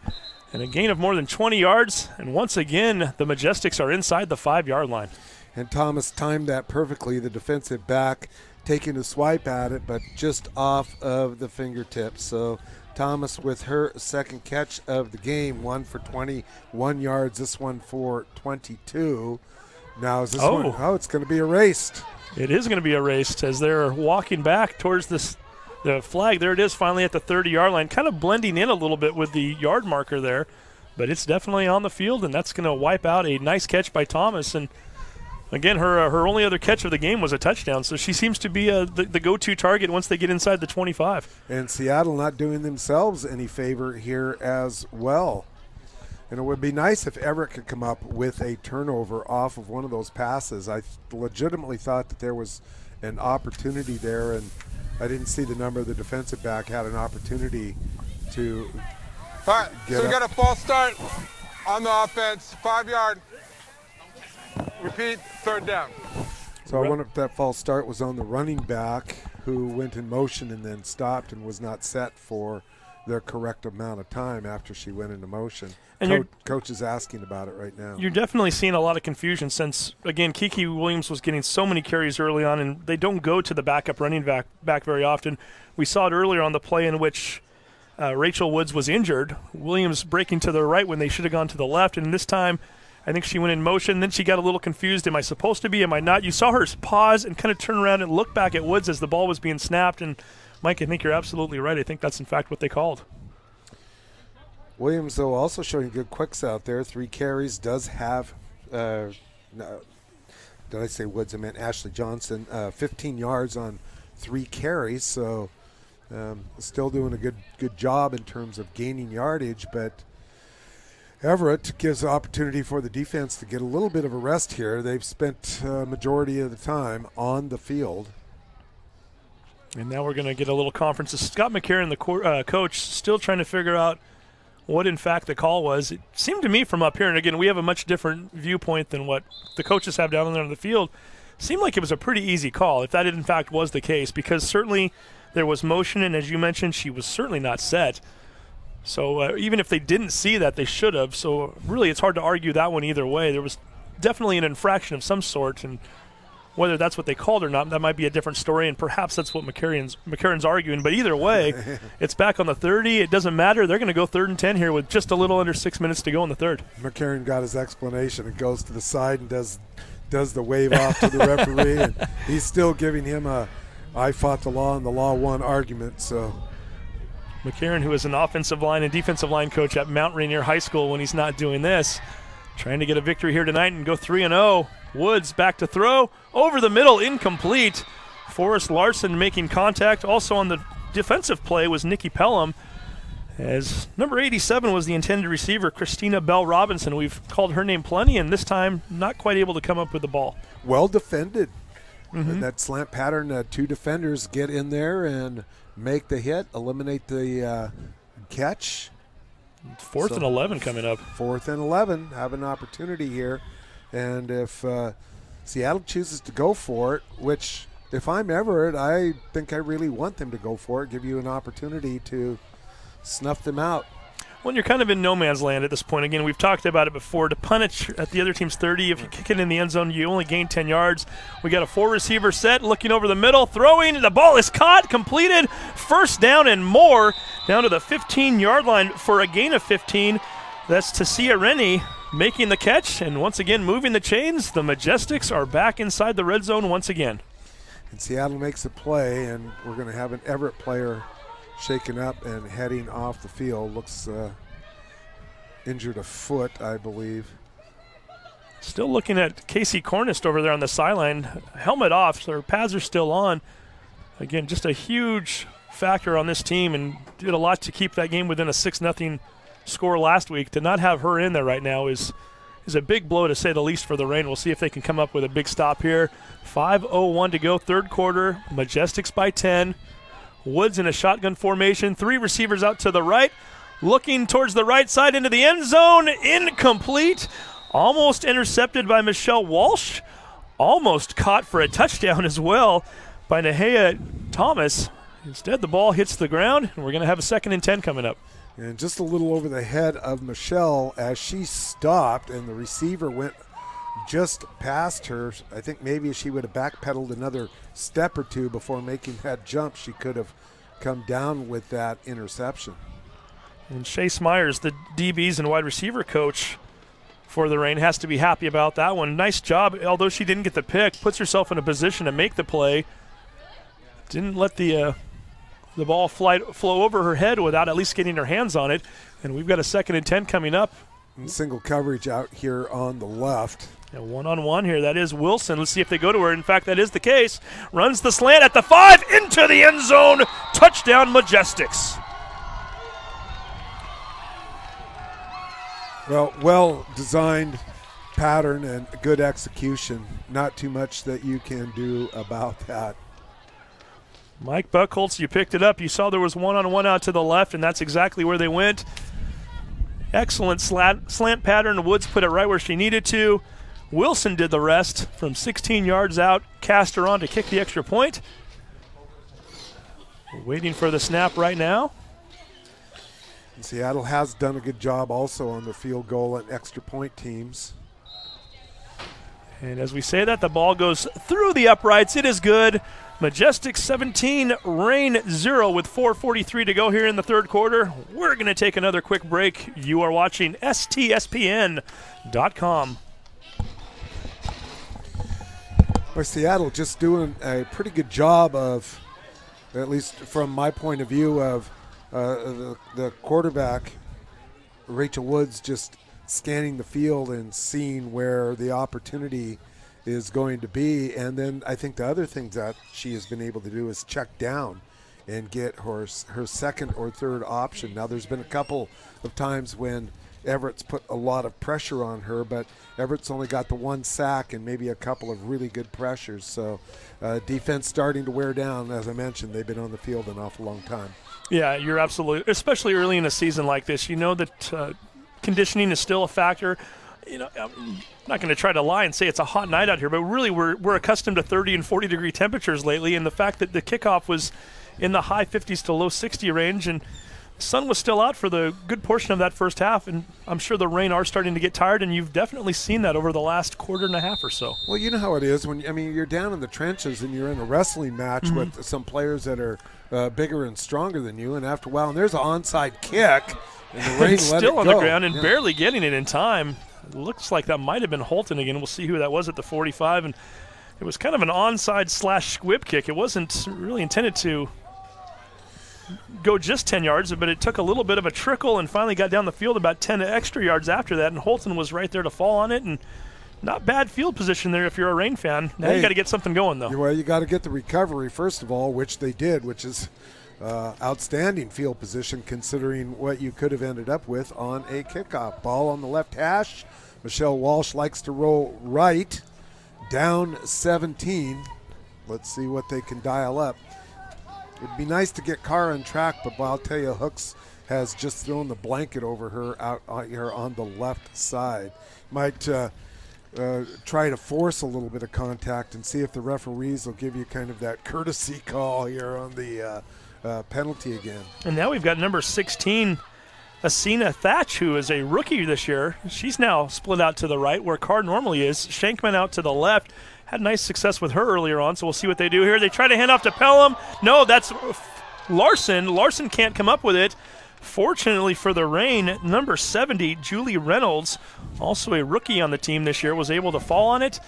Crisis averted once again. You do lose 5 yards, but at least you have the football. Yeah, actually it was Holland that came up with that, as number 70 was in the vicinity as well, but Julie Reynolds was up, and it kind of looked like she had the ball and popped up, but it was Holland that had the ball. So nice heads-up play by the tight end to save the possession, if you will.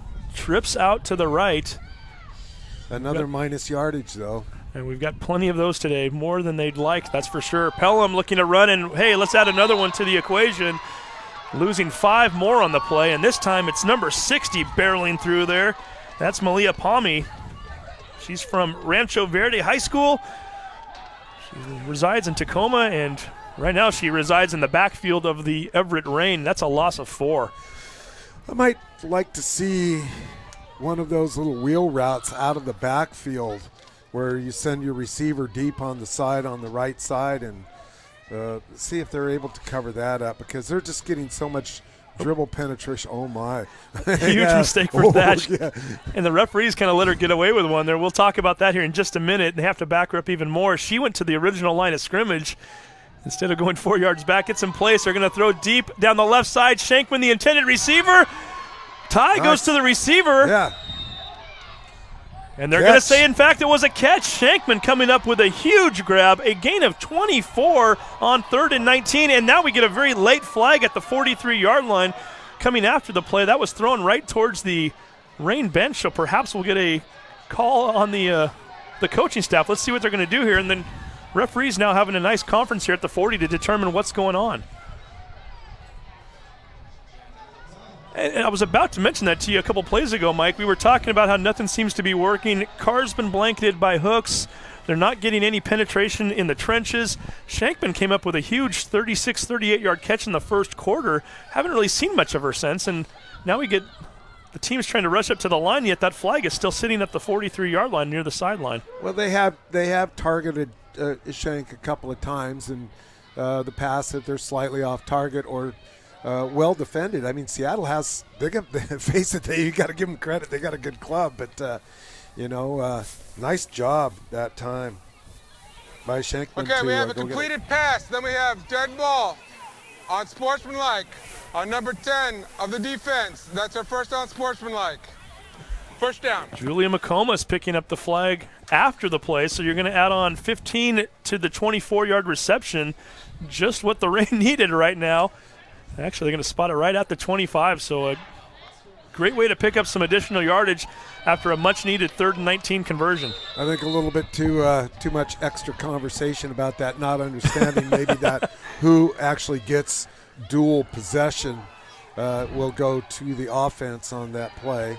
And some confusion here about where it's supposed to line up again now. A dual pistol for the Everett team. That's Larson and Pelham in the backfield and getting flushed out and trying to get back to the line of scrimmage, but not having it. That was Michelle Walsh lunging ahead to the 27-yard line. She's going to lose 2 on the play.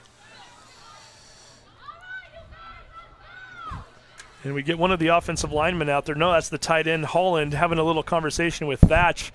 I'm wondering if Amelia Carr might be a little banged up right now. We've seen Thatch playing that X position here for the last few plays, and we've already seen her try to line up 4 yards ahead of the line of scrimmage.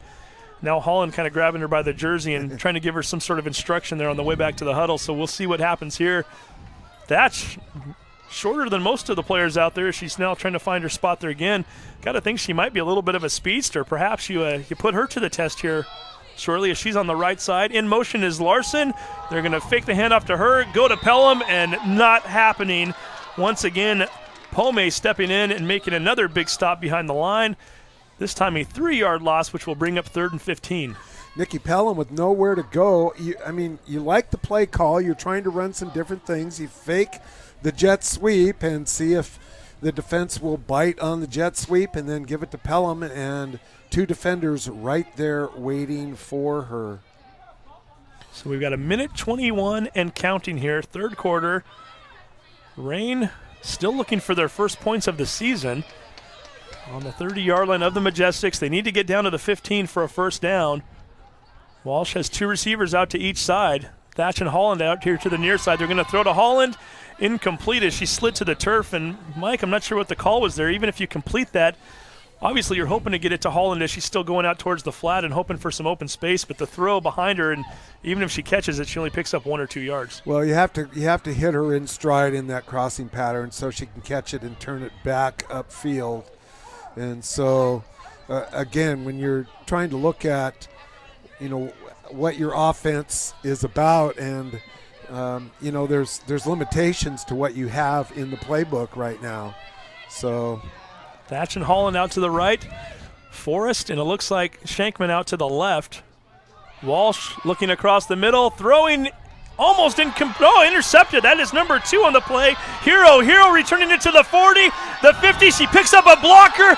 Nothing but open space in front of her to the 15, to the 10. Touchdown Majestics. All for nothing. Yellow flag. I believe we're going to have a roughing the passer. Back at the 41-yard line on the far side of the field, and you're absolutely right. Micah Herrera, who they call Hero, just playing center field, making the catch around the 12 or 15-yard line, finding open space to the left and just running right down that sideline, but it might just be a big workout instead. And instead she has her hands out with the palms up like, you got to be kidding me. I ran all that way all for naught. Come on, ref, that was a highlight film play. Yeah, no kidding, right? Well, she can still put that in her highlight, but if anybody who was watching knows, it's not going to count on the scoreboard, that's for sure, as everybody making their way back towards the north end of the field now. And I believe that's going to be... So, yeah, personal foul, roughing the passer on the defense, 15 yards from the previous spot, automatic first down. So that will should put them right at the 15-yard line if it is, in fact, from the line of scrimmage. And back into the red zone go the Reign. Can they get a score this time with 46 seconds to go in the quarter? And I think what the Reign need to do is what they have just now done, is put the ball in the hands of Michelle Walsh and let her throw it up to one of the receivers and try to make a play. I hate to say it, but you almost have to just take the running game and put it on the shelf at this point. It just has not happened tonight. Any success you have had has been through the air. Sounds a little bit funny to say that on a play that just got called back on an 85-yard interception, but really that's where your yardage has come from tonight. And let's see if they go right back to it. Buckmiller standing directly behind Walsh. Assuming they're probably going to use her as a blocking back at this point, but perhaps they could do a too much play action here. Pelham going in motion. Going to give it to Nikki. She sweeps around to the right side. Stutter steps a little bit. Might have done it just a little too much, but really nowhere to run. Loses a yard on the play. Number 4, Castor, stepping in to make a stop. Yeah, stretched it out, trying to find a seam, a little bit of a crease to turn that up. And Pelham with her 8th carry tonight and just unable to find anything. Her Biggest gain so far has been 2 yards. It's this running room is there's nothing there for her. It's been sparse to say the least. We're now down to 7 seconds to go, and we'll see if the Reign can in fact get this snap off. Down to 3-2, and they look like they're content just to let it go. And in fact, we get the whistle and we get the end of the quarter. 7 more points for the Majestics here. We'll see if the Reign can respond, though. We head to the final 15 minutes of play. Your score, the Seattle Majestics 17, the Everett Reign 0. You are watching STSPN.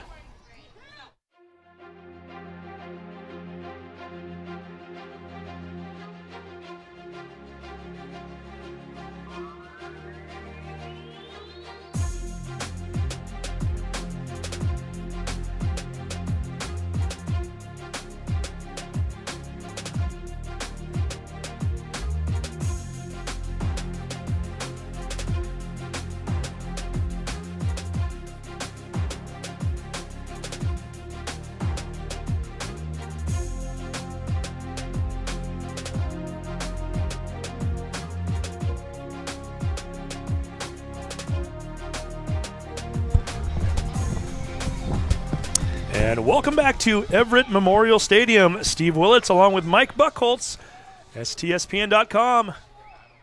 WFA football tonight. Everett Reign looking to get on the scoreboard. They trailed the Seattle Majestics 17-0. Michelle Walsh trying to find Nikki Pelham into the flat. Incomplete. And the Majestics lucky they didn't pick up a penalty on that play at the end there too, Mike. Well, Nikki Pelham just got introduced to Melissa Donahue, who just gave her a friendly. I was going to say, it wasn't a very friendly introduction, was it? But No, well, maybe a little acting, too, on Pelham's part. I'm not sure. I don't think so. Pelham's taking a beating tonight. There's just not been much room for her, and she's out there and passes incomplete. And, you know, one of the things I suggested was maybe a little bit of that wheel route out of the backfield, and they ran that, and there's number 90 right on the spot. Seattle has just covered up everything that Everett has tried to do. And I made the same mistake you did. I thought it was 90 also. It was actually number 50, Quiona Chenault. So I don't want number 90 to call us and go, hey, I didn't do anything illegal later. But you're right, those numbers are hard to read sometimes. Nonetheless, it is a 3rd and 11 coming up. Walsh looking out into the flat, hoping to hit Holland. Just led her a little too far towards that sideline. Once again, it's going to bring up yet another Reign 4th down. Well, at the risk of being an illegal gambler, I'll bet you $5 that Everett goes for it here. I feel like a broken record at this point over the last 2 weeks. Everett Reign 4th down. We've seen this time and time again. Unfortunately, no conversion. So we need to see something here. They don't need a touchdown on this play. They do have a 1st down marker at the 5. But they certainly need to pick up some yards here. And again, another prime opportunity to get some points on the board. Haven't been able to do anything with these red zone possessions yet. Let's see if Michelle Walsh can dial something up here right now. She has Forrest and Shankman out to her left. Holland, and it looks as though Holton may be out to the right. Looks to the right, rolls out, looks at Holton, throws it, complete but short. She's going to be dragged down at the 12-yard line. Needed 11. They only picked up about 4 on the play. And guess who? Number 11, Hooks. Did get some positive yardage. However, I thought they might come back over here to Shankman, as Shankman had the wide side of the field and one-on-one coverage. But Michelle, right-handed, short side of the field. Not quite what they needed, was it? To say the least. So well, it was a positive play. Yeah, and again, and you kind of alluded to this earlier. I mean, we're in game number 2 right now. It's an 8-game season, so certainly at this point, even if you still want to win this game, and you're not thinking in terms of throwing in the towel yet, but you're also trying to work on things that you can use next week and the week after, and get your offense in a bit of a rhythm. So there's always something to be said for that, as well as we see a player go in motion, and that is number 5. No, that is number 5. Yeah, Williams finally back into the game after taking the majority of the 3rd quarter off, and she gets ahead to the 18-yard line for a gain of 6.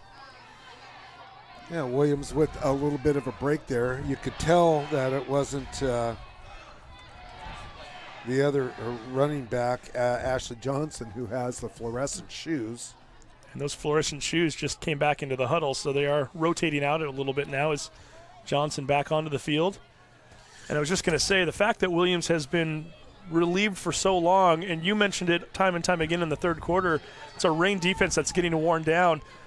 When number 5's in there, you got to look out at this point. She's got fresh legs, and she could break one here eventually.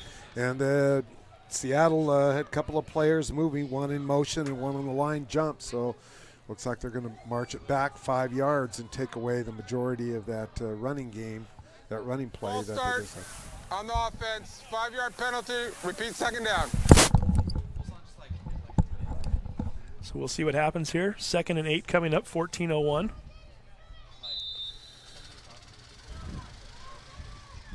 Still a majority of the fourth quarter to go here. Give an opportunity for Everett's defense here to make a play. 2nd and 8. And so far this season, your best offense has almost been your defense, so perhaps the Reign can come up with a huge turnover or another big stop here right now. Inside the 15-yard line, Woods thrown over the middle. Nice hit by Carr, and I think she took the brunt of it too for that matter. However, number 86 does come up a little bit banged up. That's Rennie. Rennie going over the middle and got introduced to Malia Carr in a big-time way. Yeah, and both of them a little bit shaken up on that play, and Rennie got up and started back and suddenly realized that she didn't feel so good. So we've got an injury out on the play. Let's hope that Rennie is okay, and definitely hobbling a little bit, being assisted off the field on that incomplete pass. So that's going to make it 3rd down and 8 with the ball on the 14-yard line. So another big play here for the Everett defense. And it looks as though Melissa Castor, number 4, is going to come in and replace her at this point. Used to seeing Castor quite a bit on defense. She had the big interception in the first half. Also used to seeing her on special teams handling the PAT, the field goal, and the kickoff. So we'll see what she can do as she lines up out to the right. Thomas even out further on the right side. And we've also got 2 receivers to the left right now. 3rd and 8 coming up. So Rachel Woods, shotgun formation. Ashley Johnson behind her. Looking downfield. Throws it into the flat and gets the completion. Number 87, that's Robinson making the catch. Christina Bell Robinson picking up 25 yards on the play and enough to move the chains once again. And that was a play that Everett was looking for a little bit earlier, trying to hit on the crossing route, hit their tight end in stride so she could turn it up the field, and the pass was off target. But Seattle able to convert on that. Kayla Hall, number 20, checking back into the game. Ball will be placed on the right hash mark, and the Majestics very content just to eat up clock at this point, taking a little bit of extra time in the huddle. Finally breaking it as we've got Wilson lined out to the right. She's got Hall lined up inside of her, and one-on-one coverage, or actually we've got two receivers out there now, 2 receivers set out to the left. Johnson, once again, is the lone back. Hall goes in motion, and we get flags. And the jump again goes in motion, and the right tackle for Seattle jumps up and starts pointing at one of the Everett players, thinking they were moving. That's number 96 there, Megan Zersky, and she had frustration of like, how can that call be on me? So I don't know if maybe one of the Everett players jumped and caused her to move, but that's going to cost them 5 yards. So we'll see what they can do with that as they break the huddle once again. Thomas, who you mentioned earlier, has the touchdown, had a very nice catch on another drive that got called back. She now heads to the sidelines as Makuma comes back in for her. And once again, the Majestics in that 4-receiver set, which is what they've been in pretty much the entire night. Johnson with those orange and yellow shoes standing behind her quarterback, Woods, and we get whistles and flags and a delay of game. So pushing back 5 more yards. And 60 yards in penalties for Seattle unofficially now. And I've got to think, if you're Scott McCarron, again, this is a Reign team that you've dominated the last few years. And you're a Division I team, they're a Division II, the way it's set up in this league. They were expecting to win this game rather handedly tonight. And they, like you mentioned earlier at halftime, really they are dominating in the stat column. But the fact that they've only got the 17 points, they've had a couple of close games earlier this year that they weren't necessarily expecting either. I think he wants to get things a little cleaned up. So I don't think you're going to see them necessarily take their foot off the gas. They want to get things into more of a rhythm as they move forward on their season, as Woods throws it over the middle. And just as soon as we say they're out of rhythm at times, they throw another incomplete pass, and that's going to put them into a 2nd and 20 situation. And that one actually fell in between a triad of Everett players over the head of the receiver. And we have one of the linebackers for Everett is moving around, jumping in from one seam to another seam, and I think that's causing the offensive line some concern there. That's number 37, Forrest Larson, has been jumping around. There she is doing it again. Threatening to go in various gaps. Hey, if it's working, keep doing it as Woods hits Wilson, makes the catch. No, she does not. Bobbled it briefly, and the quarterback for the Reign, that would be Michelle Walsh, playing a little defense there and coming up with a big hit, dislodging that ball from Wilson and forcing a 3rd and 20 on an incomplete. Well, nice job to get the hand in there and tear the ball out. I would have liked to see maybe jumping that route a little bit earlier and stepping in. Playing a little bit deep back, kind of a 3 safety look almost for Everett. Yeah, Walsh continuing to play that corner spot. It looks as though she's getting a little more time on the defensive side tonight, due in part to some of those injuries, and Cornist again not in the game. This time Woods dropping back, throws it over the middle, again into a sea of black jerseys, and Rachel Woods again getting lucky on this possession, on that pass. Ball hits incomplete, and that could have been going the other way. Carr once again, opportunity for interception, but still underthrown. Carr playing back deep, started to turn and drop back for the deep route, and then the pass was underthrown. Somebody jumped in, I think was pressuring Rachel Rachel Woods, and she kind of threw the ball a little bit, a little rainbow-like. Yeah, two returners back at the 50-yard line. One on the left side, that's Amelia Carr. We've got North Shankman over to the right. And Carr's going to step up, field that one at the 42-yard line, gets a nice return as she had a little head of steam going, gets ahead for a 10-yard return. And once again, the Reign with nice field position. They've got 11:47 to go here in the 4th quarter. Time to see if they can do something with this one. We have spent a lot of time down here on this end of the field, which bodes well for Everett. Carr not shying away from contact, just full speed right into a couple of Seattle players. Took a big hit. She's back out there, though. So we'll see what happens next. We need to get those cameras out to the south end at some point here. We're looking at those Hawk wheels, and Todd Elvick's smiling at me right now as the dusk starts to fall upon us.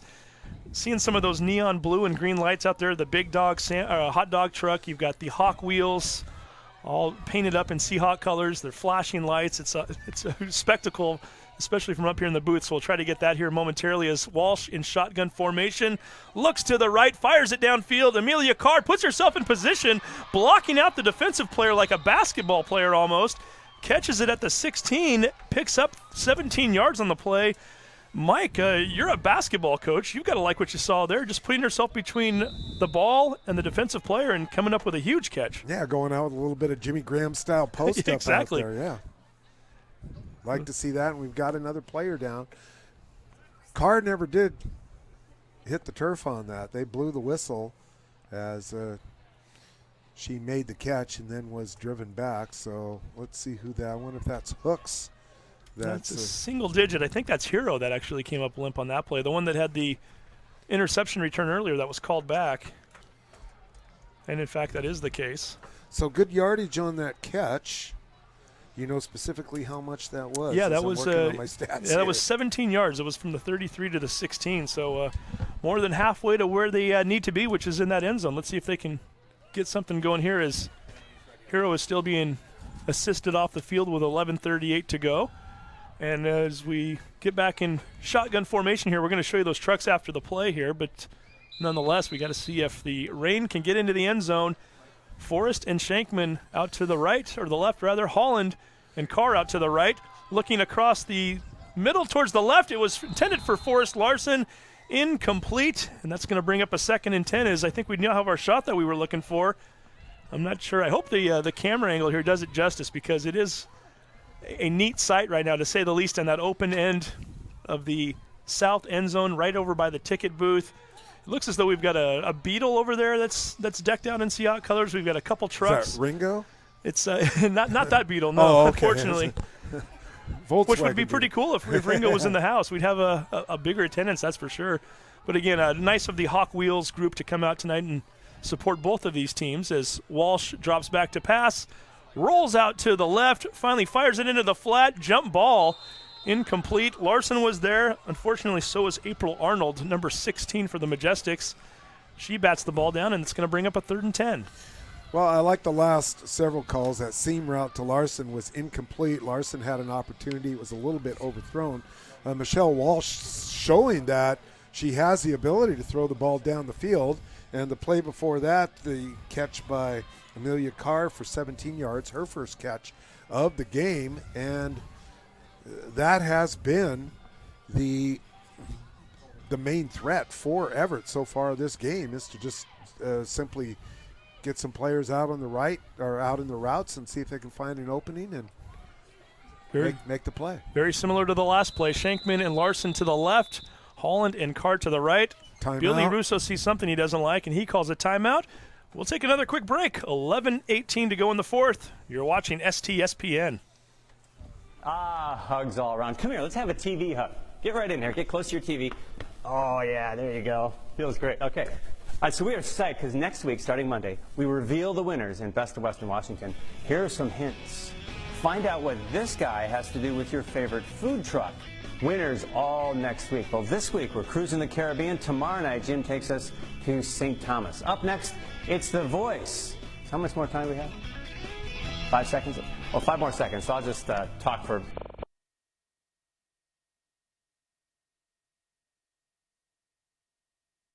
Down 17-0. Well, if you're playing to win. And welcome back to Everett Memorial Stadium. Steve Willits along with Mike Buckholtz. The Everett Rain trailing 17-0, looking to get on the board here. 3rd and 10 from the 16. Ball was fired across the middle, incomplete. And Mike, a little bit of contact there on the play as Holland was the intended receiver, but it looked as though she was fighting off number 57. That was Kuroshi's on the play, and they're not going to get the call, and it's going to bring up a 4th and 10. And I think what they were trying to do was clear some space out, maybe for the tight end across the middle. And I like the concept, but again, Seattle just seems to suss that stuff out. She was actually looked like she was being guarded by one of the down linemen there. And whatever it was, it worked. And time again, we've seen that tonight as Seattle yet to give up a single point. Everett looking to get on the board. Throwing down the right side towards the end zone. Picked off on the play. Would have been a turnover regardless as it was 4th down, but CeCe Hooks getting herself a stat. Give her an interception right at the 1-yard line, and the ball goes back to the Majestics with 11:09 to go. Well, that is the best turnover that you could have in that situation because the ball's on the 1. It was 4th down, and CeCe would have been better off just to go ahead and knock that one down. Again, Everett being aggressive, trying to throw the ball down near the goal line. That has been their best option so far. And now they've got him pinned back on the 1-yard line. Yeah, the ball is actually inside the 1. As strange as it sounds, this is the best opportunity Everett has had to score all night. Yeah. If you get any kind of a botched snap or a stumble at the line of scrimmage, you could, in fact, get 2 points and the ball back. So we'll see what happens here as Rachel Woods, staying in shotgun formation about halfway into the end zone, has Williams behind her, drops back to pass, throws it over the middle. The ball is intercepted. That's at the 17-yard line and brought down almost immediately. It looks as though that's number 9, Brooklyn Holton, just playing a little center field and coming up with a huge turnover. And once again, the Rain back inside the red zone. And so at least that portion of it has worked out. They turned the ball over, but they turn it over on the 1 on 4th down anyway, so nothing to lose. And Rain's going to get another crack at it here. Time and time again, you've seen them get inside that red zone, and time again, they have come away empty-handed. Great opportunity here right now, a new set of downs. You're on the 12-yard line. I hear you knocking. You're knocking. Nobody's let you in yet, so we'll see if the Majestics, maybe their defense is starting to get tired. They haven't had a break here in a few minutes. Well, maybe they got to quit knocking and ring the doorbell here then. Or just tear the door down for that matter. We'll see what they do here as Nikki Pelham in the backfield. Walsh still in at quarterback. You've got Holton going in motion. She's going to take the handoff, sweeping out to the right, has some space, cuts it back, gets to the 7-yard line. Here come the rain. And that was a gain of... Let's give her 6 on the play, as it looks as though she went from the 12 to the 6-yard line. Mike Buchholz, by the way, doing double duty. Not only are you broadcasting, you're keeping stats, so we should point that out as we call those out and keeping us informed as to what's going on. Unfortunately, some of those stats not as positive as we as Reign broadcasters would like, but nonetheless a huge pickup there for them. 2nd and 4. There is a first down opportunity down at the 2-yard line, and we've got an I formation now. It looks as though Pelham and Holton both behind Walsh, who's now under center. Walsh is going to keep it herself into the end zone. The Reign are on the scoreboard. Well, that 6-yard run previously was the longest run from scrimmage for Everett today. And they got it down to, was that a 3-yard run there? That was a 6-yard run on the play. 6-yard run, so they matched that and pick up 12 yards, and Everett is in. And talk about catching a team off guard. You haven't done the quarterback dive all night. Just take the snap before anybody's really set or looking for it. Catch everybody off their feet. They weren't set necessarily or in place. And Michelle Walsh finds her way towards the end zone. She actually did get into the end zone last week. However, that touchdown was called back. This one's going to stay up on the board. And Amelia Carr, for the first time this year, gets to try a point after touchdown, and it is blocked. And I thought one of the Everett rushers got in a little bit early. No flags down on the play. And the defensive linemen for Seattle, it may be their turn to start getting a little bit fatigued, as they've been out on the field here for a while now with Everett running the ball and throwing the interception on the first play. So Everett able to capitalize. Reign showing some life on offense, showing some life on defense. We might have ourselves a ball game here. We're going to take a 30-second break. You're watching STSPN.com.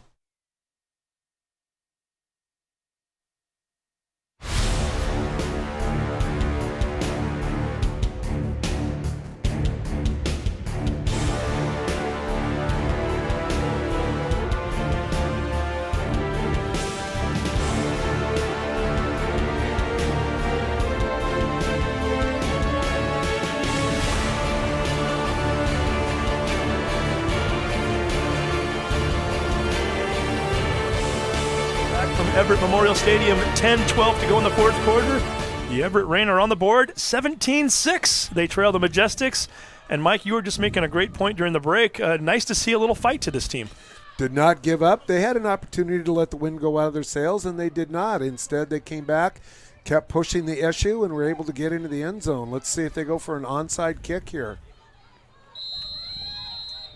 Amelia Carr set to kick off.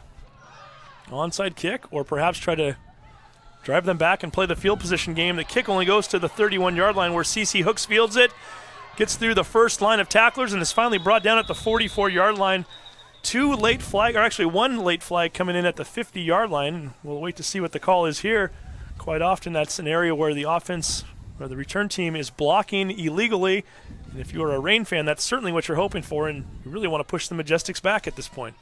And the Reign was the beneficiary of several penalties against the Seattle in those last couple of series as well. And in fact, there was an illegal block, so that will take them back a little further. And that, Mike, you're absolutely right. At that point, your kickoff only traveled about 30 yards. Perhaps an opportunity to maybe try an onside kick there. But again, there is a lot of time left on that clock. And if your offense is starting to feel as though there's a little momentum surge going right now, you've got the passing game going a little bit, you maybe are wearing them down a little, you still have enough time to try to play the field position game as long as you can get a quick 3 and out or maybe only 1 or 2 first downs. So we'll see what happens. Woods hands off to Williams. Williams again with some fresh legs, not fresh enough as Holton pushes her out of bounds at the 32-yard line, and that's going to be a loss of 3 yards. Well done, and I was going to suggest that after that last interception and attempting to use the clock, Seattle was going to go ahead and try to run, and they did. Williams, who has not played very much here in the second half, and She loses 3 after having mostly positive yards all game. So Everett fired up on defense. And she went out of bounds, so it stopped the clock momentarily while they reset it. It's now started again, but it was stuck on 10:06 as the clock did stop for an extra 15 seconds or so. This time Williams running to the right, can't find much there either. Forrest Larson makes her cut back towards the middle. Sarah Cooper cleans it up, tackles her at the 30, and now the Majestics continue to go backwards. Boy, Seattle looking just all out of sorts right here. The coach not happy. Got a 3rd and 15 coming up. 9:19 left in the fourth quarter.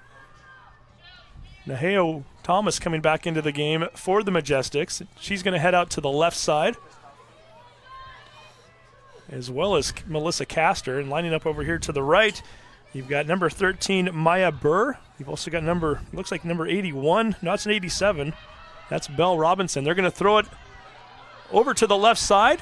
Thomas makes the catch, but only picks up 3 yards on the play, and we're going to see the Majestic punt team come back out onto the field with just a little less than 9 minutes to go, Mike, and plenty of time left for that Reign offense if they can get something going here. Forrest Larson showing a lot of energy out there in the linebacker position, doing a good job and helping to force the punting situation, and so 3 and out.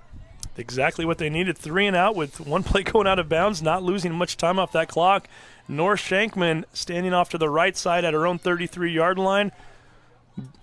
Carr standing at the 35, and that ball just pretty much goes straight up into the air. It doesn't go very far. Bounces at the 50, down at the 49, a 19-yard punt. And the Reign, you can say it again, they're in business. They are, and feeling a little more confident about the way things are going. And as I mentioned, you have some very powerful young ladies out there on the defensive line of Seattle, and they've been out there for a long time here in the fourth quarter. I think Everett was wearing down earlier in the game, but the tide may be turning on that a little bit. So Everett playing with a lot of energy right now. Be curious to see if they stick with the passing game. Really, the only thing that's worked running so far this half, and for the game for that matter, has either been the Walsh quarterback keep up the middle. They also had a nice sweep play that they ran with Holton on that last drive, so we'll see if either one of those plays are still in the book right now. Certainly running off tackle or in between the tackles has not gone anywhere tonight, albeit that was being done earlier when this Majestics defense was showing a lot of life. They're now looking a little tired as we get a trip, and you're right, Mike's signaling to me, got a throw here, and we're going to get Larson going in motion. They fake to her, hand off to Pelham up the middle. She finds room to the 40 and is finally ankle tackled at the 38-yard line. Nice gain of 11. Nikki Pelham with the run of the night so far, and here we go. And that's why I am not the coach. So he runs a jet sweep, and they ran that earlier, which I thought was a good look, and handed off to Pelham, and Pelham took one step and was double-teamed that time.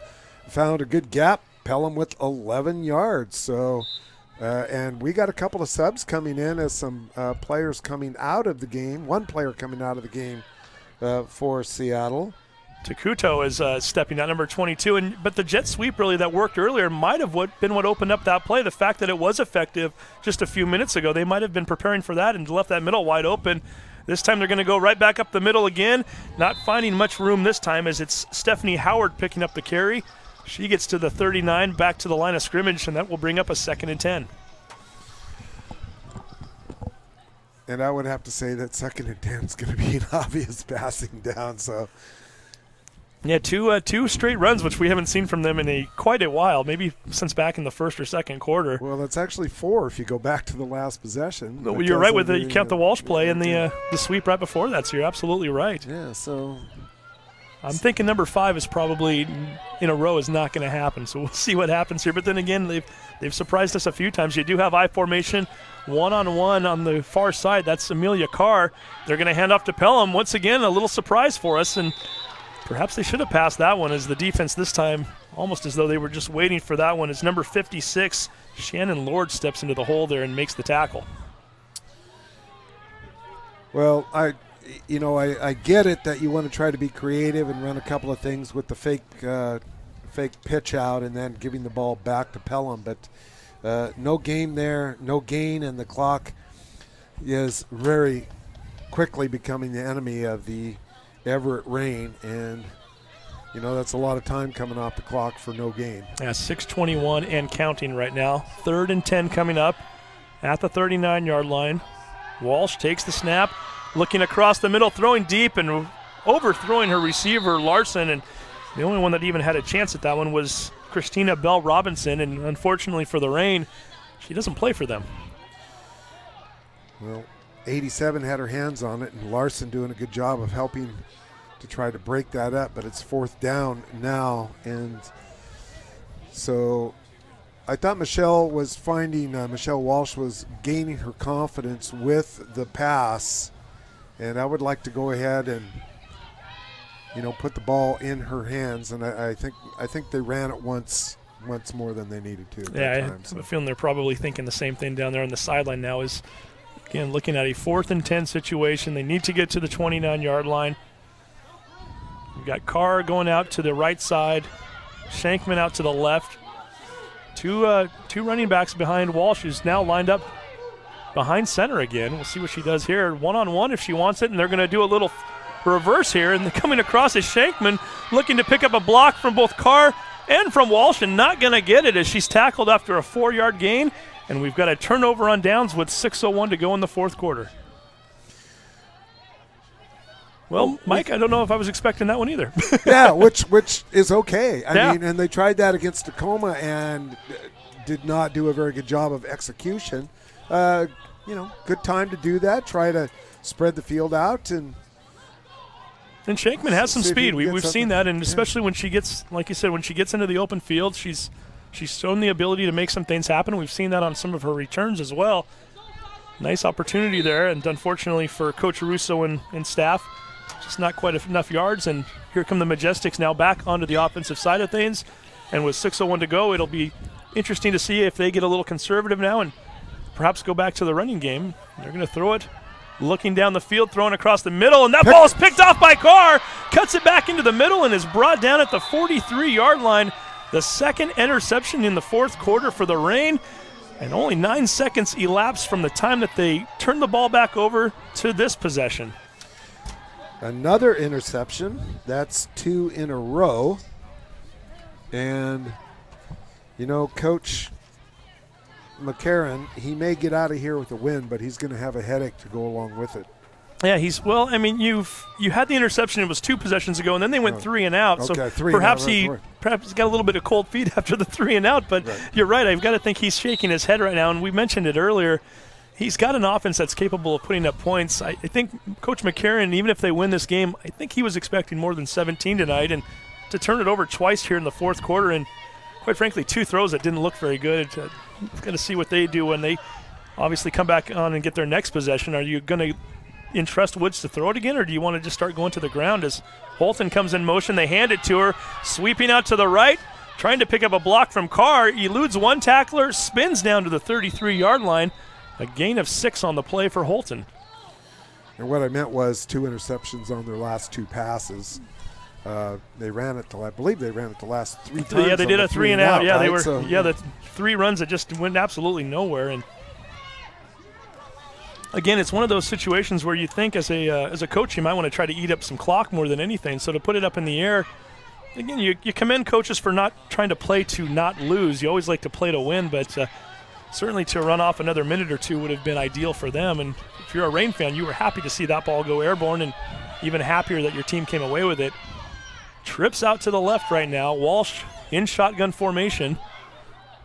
Dropping back, looking downfield, starts to roll out to the right, throws it into the flat. The ball is picked off at the 35-yard line, and nobody's going to catch Cece Hooks. She is running to the night, running to the end zone, running for a 23-6 lead with 4:47 to go. That might be the dagger right there for the Reign.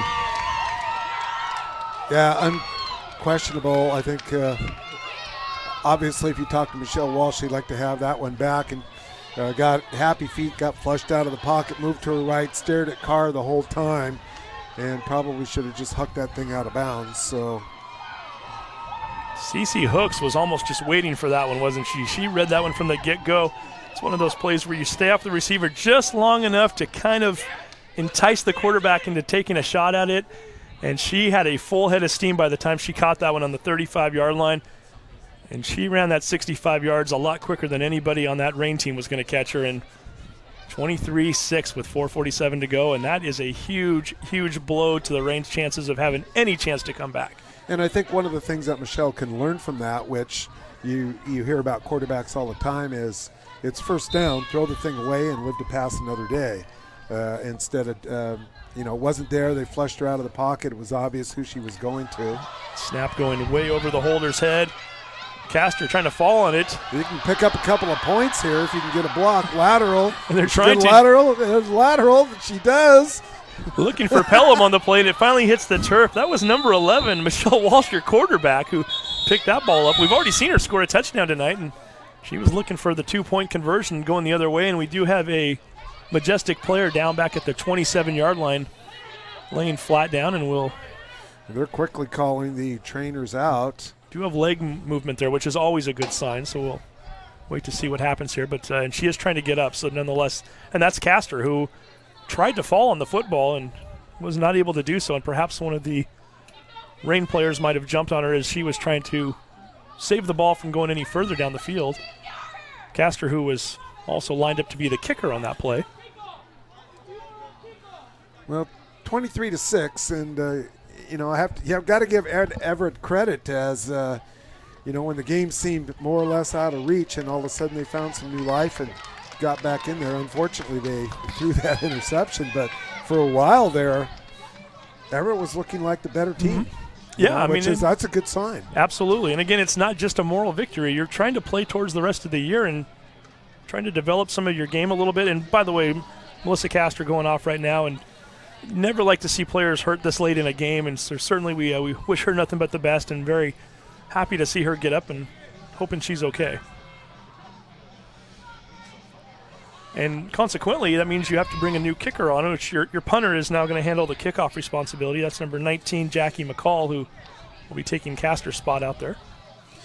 Well, let's see if Everett can do something here on special teams. They've had their last return was not bad. There was a fumble on it, but picked it up and got it up near midfield. So, and you've got three backs now, as Michelle Walsh, your quarterback, is standing in the middle with Shankman lined up to her right and Carr out to her left.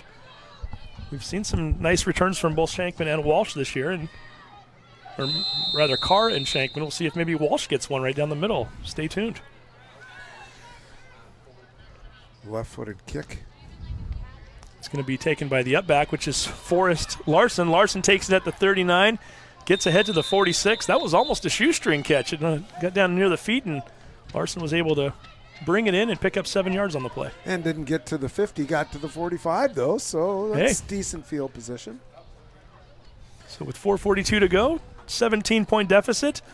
Again, I don't think you're necessarily saying that you're playing to lose. You're going to try to put it up in the air, I would think. So we'll see if Michelle Walsh, and this is where you need your quarterback to have amnesia.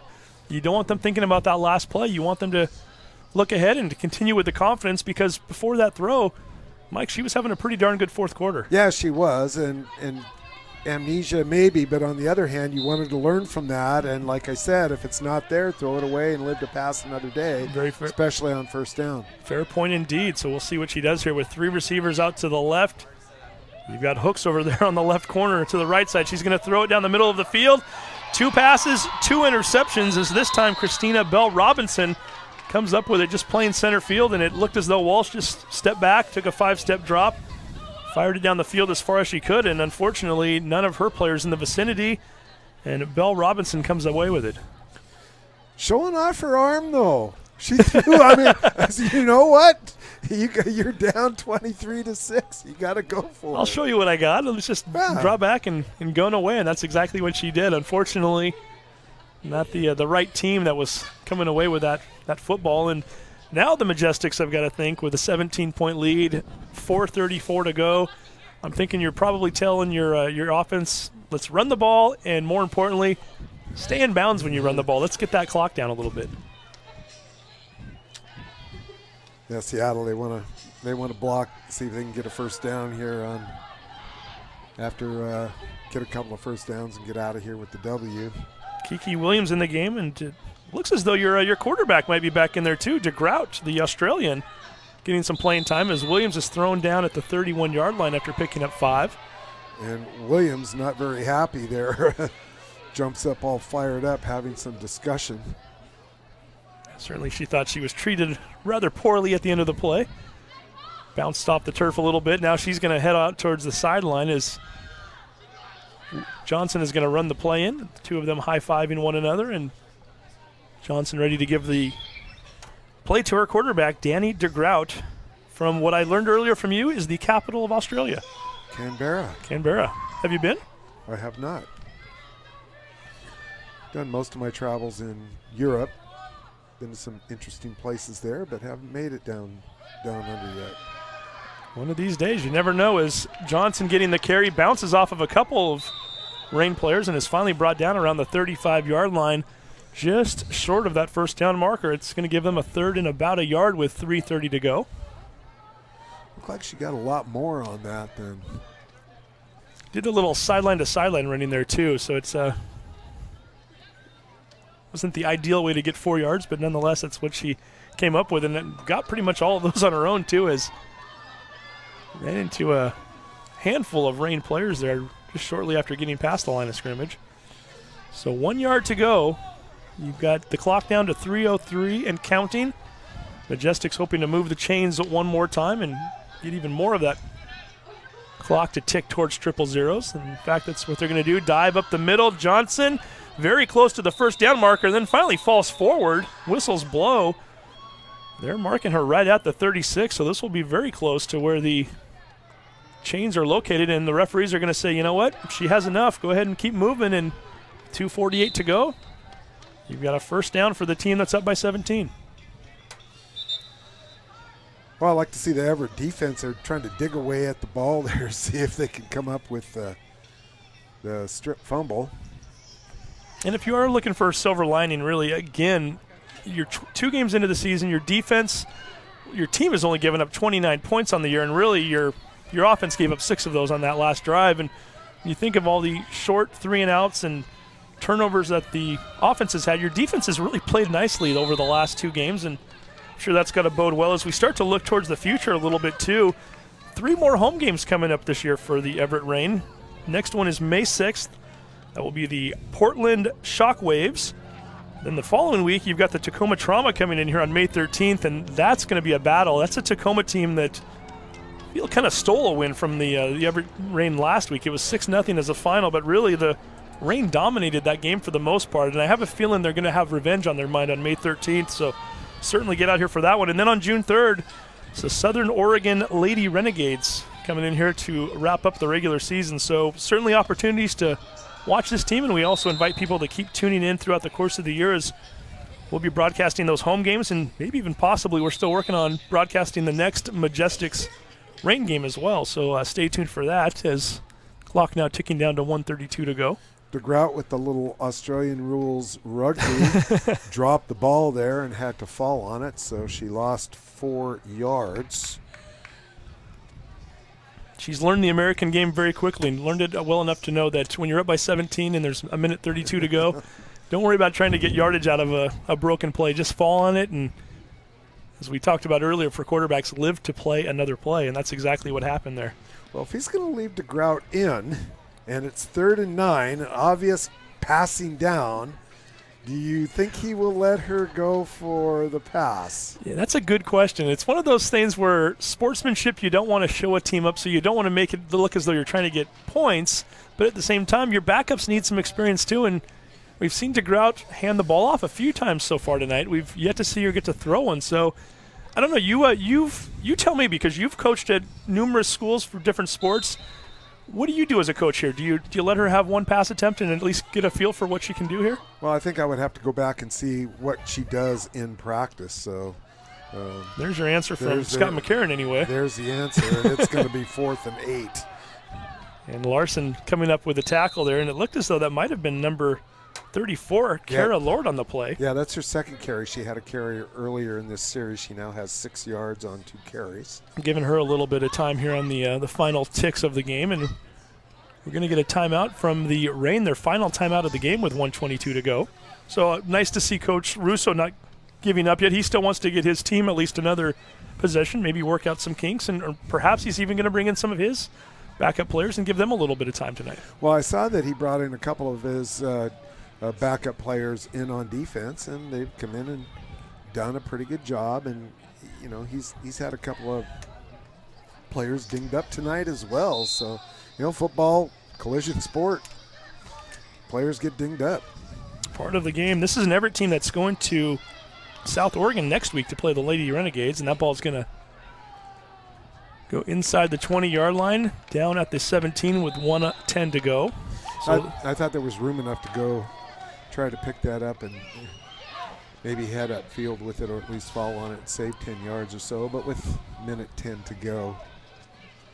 But now you're deep in your own territory. Deep in your own territory, and I'm looking to see if number 11, in fact, is coming back out onto the field. It appears as though many of the starters are still out there. Southern Oregon is the next game, you said? That is the next game. The Lady Renegades, a team that the Seattle Majestics defeated 9-0 in their opener 2 weeks ago.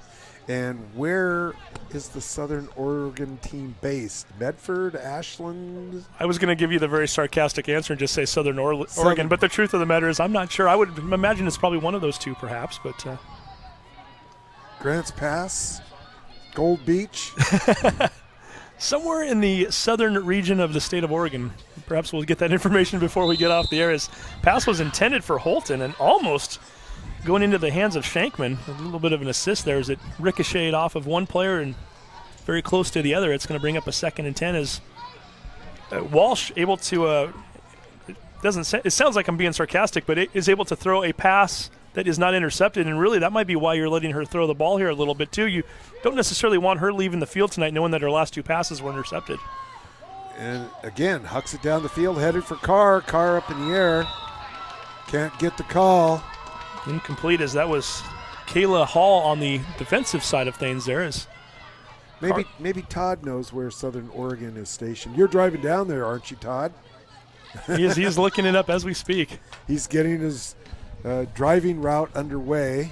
So, Willie, are you going to be going with him? I am not going to Southern Oregon next week. Todd Elvick is, I think he's on his own on that one. So, clock stops. It's 3rd and 10. You got 4 receivers on this play. You've got Holton. No deep safety either. No deep safety. Let's see what they try to do here. No, they're going to skip the pass over to Forrest Larson, who was lined up in the slot on the right side. 4th and 10 coming up with 56 seconds to go. And this might be the final offensive play of the night for the Reign, depending on what happens here. So what's your guess before Todd actually comes up with it? Where do you think the Southern Oregon Lady Renegades play? Well, that leads me to believe that it's either in Ashland or Medford. So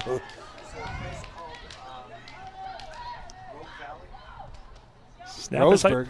We've got a new punter here. It's Michelle Walsh, the quarterback, who gets this one high into the air. It bounces at the 35 and finally is grabbed at the 48. It's going to be a 30-yard kick, and Medford, Oregon is where the Lady Renegades play their home games. Ask and you shall receive, thanks to the 5-tool player, Todd Elvick. That is about a 9-hour drive if you don't go during rush hour. And on a Saturday, boy, when are you going to that game? I would think a lot of these ladies have jobs during the week. So Springfield, Oregon has the South Lane Buzzards. Springfield, Oregon has the South Lane Buzzards. Is that a football team? Good That's to know. An awesome nickname. There are definitely some good names in this league, that's for sure. I was looking at some of the scores from last week. Here's a score that's a little bit one-sided. The Chicago Force beat the Detroit Dark Angels 84-0. Detroit, maybe not much of a football team, but they've got the Dark Angel nickname going for them. So there's that, as we're going to get the kneel down with 41 seconds to go from DeGrout. No, I was going to say, I didn't think they were in the WFA, the team you're looking at there.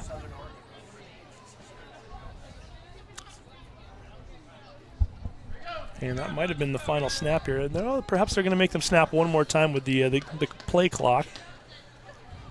They are, in fact, going to spot that ball down. If I were them, I would just go up there, grab it now, take a knee, and then you can just walk off the field. Now the referees are saying, you know what, go ahead and hit towards your sidelines. We've seen enough. And, again, the Seattle Majestics coming away with a 23-6 victory, running their record to 3-0 on the year. Everett Rain still looking for their first win, 0-2 after tonight's game. But again, if you are a Rain fan, certainly some positives to take away from this game. I would say definitely. You got to feel good about this, playing against first place team, and for all intents and purposes in the second half, playing them even, and had the one mistake that led to the pick six. But other than that, some decent drives, made some adjustments. Passing game came alive a little bit, and that led to helping the running game come up, and the defense was actually pretty solid all game. Absolutely. So at this point, we're going to take a quick break. When we come back, we'll have hopefully a couple of different player interviews and talk to perhaps the winning and the losing team. Again, the final score from Everett Memorial Stadium, the Seattle Majestics 23, the Everett Rain 6. Don't go anywhere. You're watching STSPN.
Wave at him. Give him a thumbs up.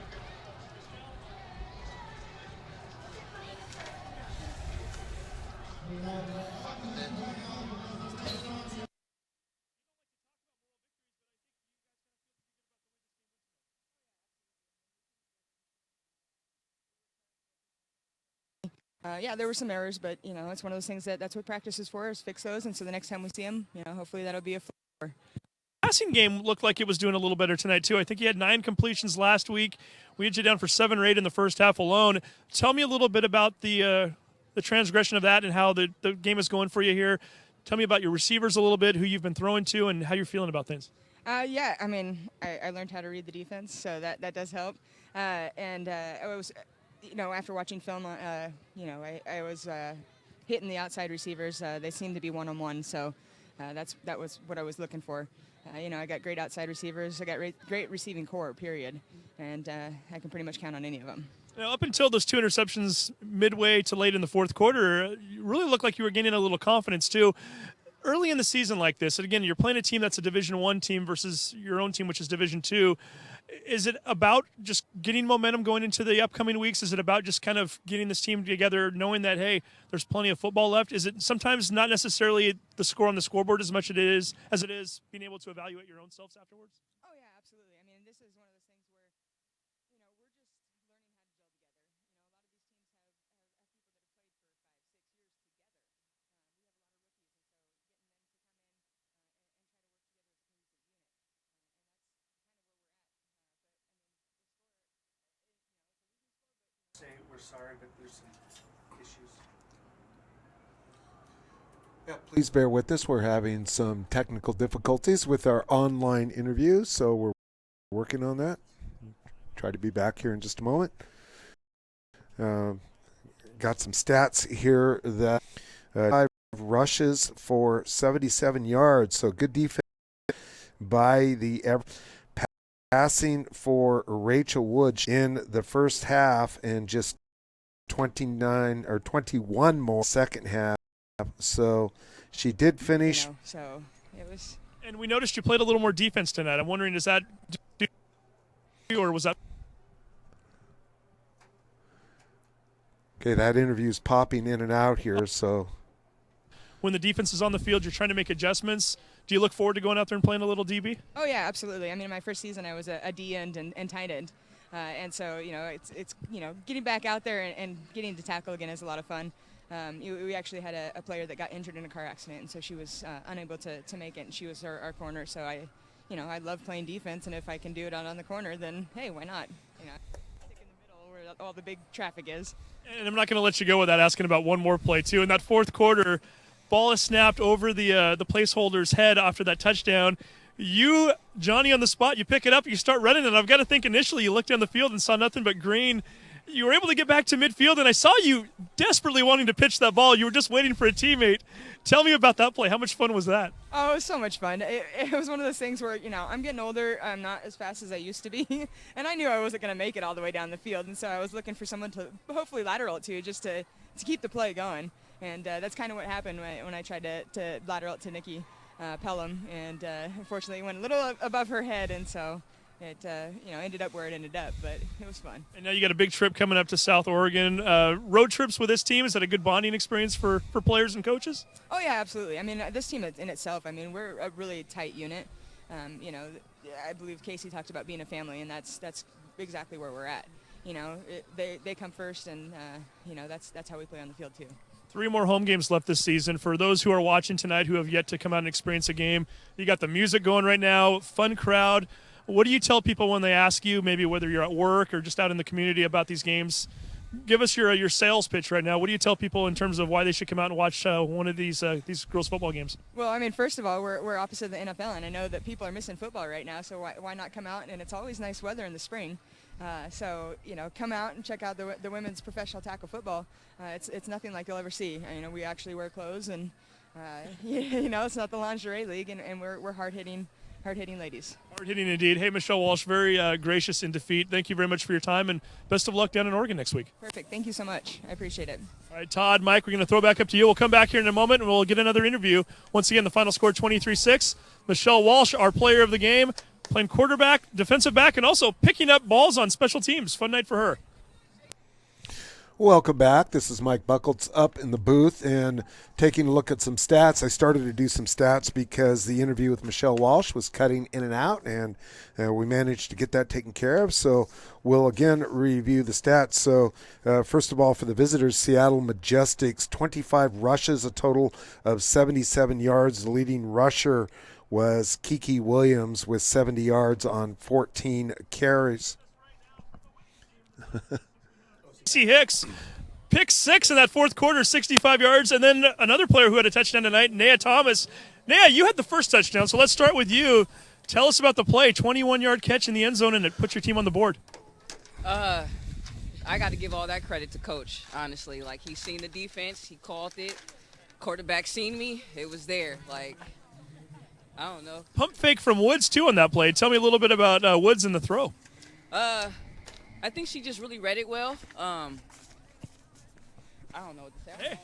Hey, you're in the end zone. That's all you care about, right? Let's talk to Cece here because 65 yards, and you made it down the field pretty quick. Tell me about the play, first of all.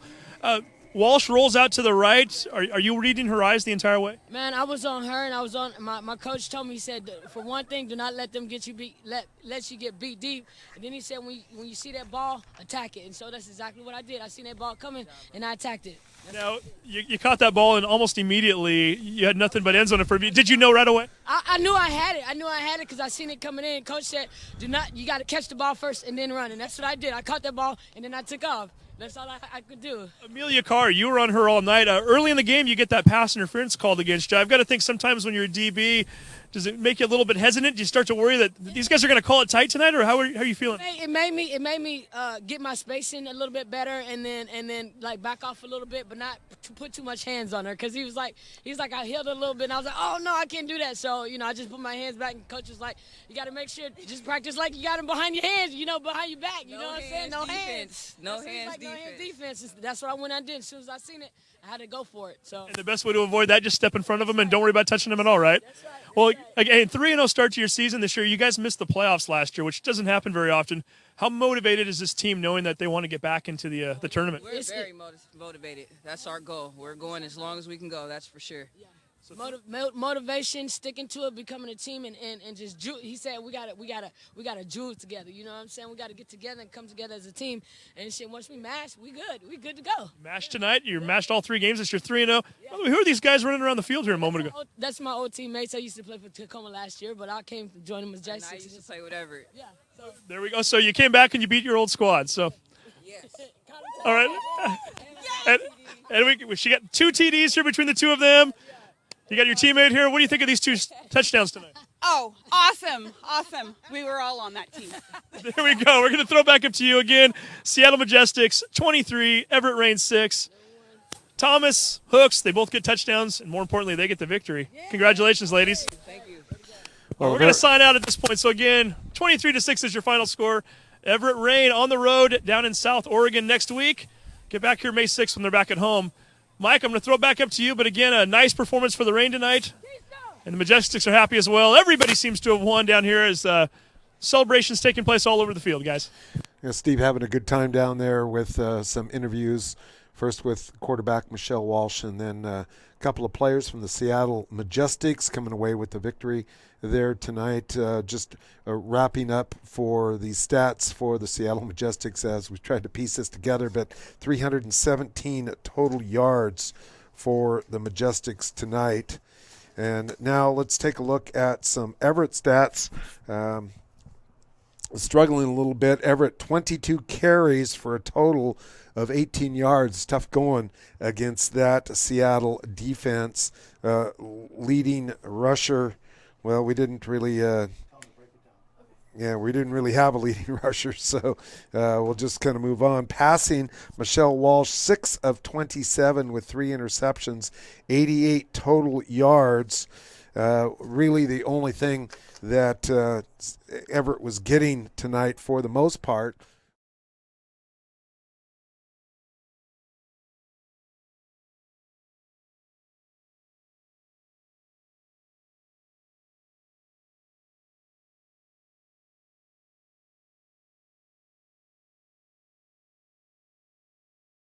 Receiver was with 3 catches, 9 yards. Total yards for Everett, 124 for the game, and Seattle 317. So when you look at the stats, Seattle outplayed, but I got to give a lot of credit to the Everett defense for hanging in there, and there were some bright spots from the Everett offense as well. So as you heard Michelle Walsh talking about in the interview, watches a lot of film and is learning continuously as she's going along here. So hopefully she'll be putting together a full package, and Everett will be advancing and moving ahead, still looking for that first W. Yeah, and Mike, one other thing to point out too, talking to Michelle Walsh before the interview started as we're walking across the field and kind of leaning over to her, I asked her, I said, how do you feeling about things tonight? And big smile on her face. She said, you know what, we feel good, and this is a good team that we're played against, and we're getting better. We haven't played together that long, and huge smiles. Just you could tell she was upbeat, not usually what you'd see from a team that loses 23-6, but again, this is a league where you have tiers, and there's Division I, Division II. I think the Reign knew coming into this game they might be outmatched, and a lot of smiles down there on that field, and that's something you like to see anytime you're playing sports. Well, and we mentioned that earlier in the game when when it got to 17-0, it would have been very, very easy for Everett to pack up their bags and just call it a night. They did not do that, and they battled back and managed to get that score. And in fact, we talked about knocking on the door, and they were denied, and then got an interception, another opportunity. And they, you know what, we're not going to be denied this time. We're going to score, and they did that. And so hopefully that's a positive that they can carry over. So we will see. So again, next broadcast coming up. Sounds like you're not going down to South. So I didn't think so. So we're not going down to Southern Oregon. So again, coming up on May 6th, and that will be the Portland Shockwave coming into town. And we certainly encourage people to get out to these games, too. A lot of fun to watch. Just a great atmosphere. And as Michelle Walsh mentioned, it's the off-season for the pro football teams as well as college and high school and whatnot. Just a great sport. And, Mike, I'm just impressed when I watch these ladies play. It's not shtick. I mean, this is not the lingerie league. These are ladies that enjoy playing football for the love of the game. They get out there. They hit. They're very agile. They're very talented and athletic. And I've had a lot of fun watching these games. Well, I'm around athletics all the time, and obviously doing high school sports, radio, covering a lot of sports, soccer, football, fast pitch, baseball. If you're a sports advocate, this is a lot of fun. And the other thing I was impressed with was the improvement from last week to this week, especially against a good team. So that's what you hope for. That's what you ask for, and it was a nice day, nice time to get out there. Great weather, entertaining football, a lot of fun, and an energetic crowd as well. What more could you ask for? And once again, the final score tonight, the Seattle Majestics 23, the Everett Reign 6. For Todd Elvick, Jacob Elvick, who was on cameras. Who else do we have to mention tonight, Todd? Sarah Elvick, all the Elvicks.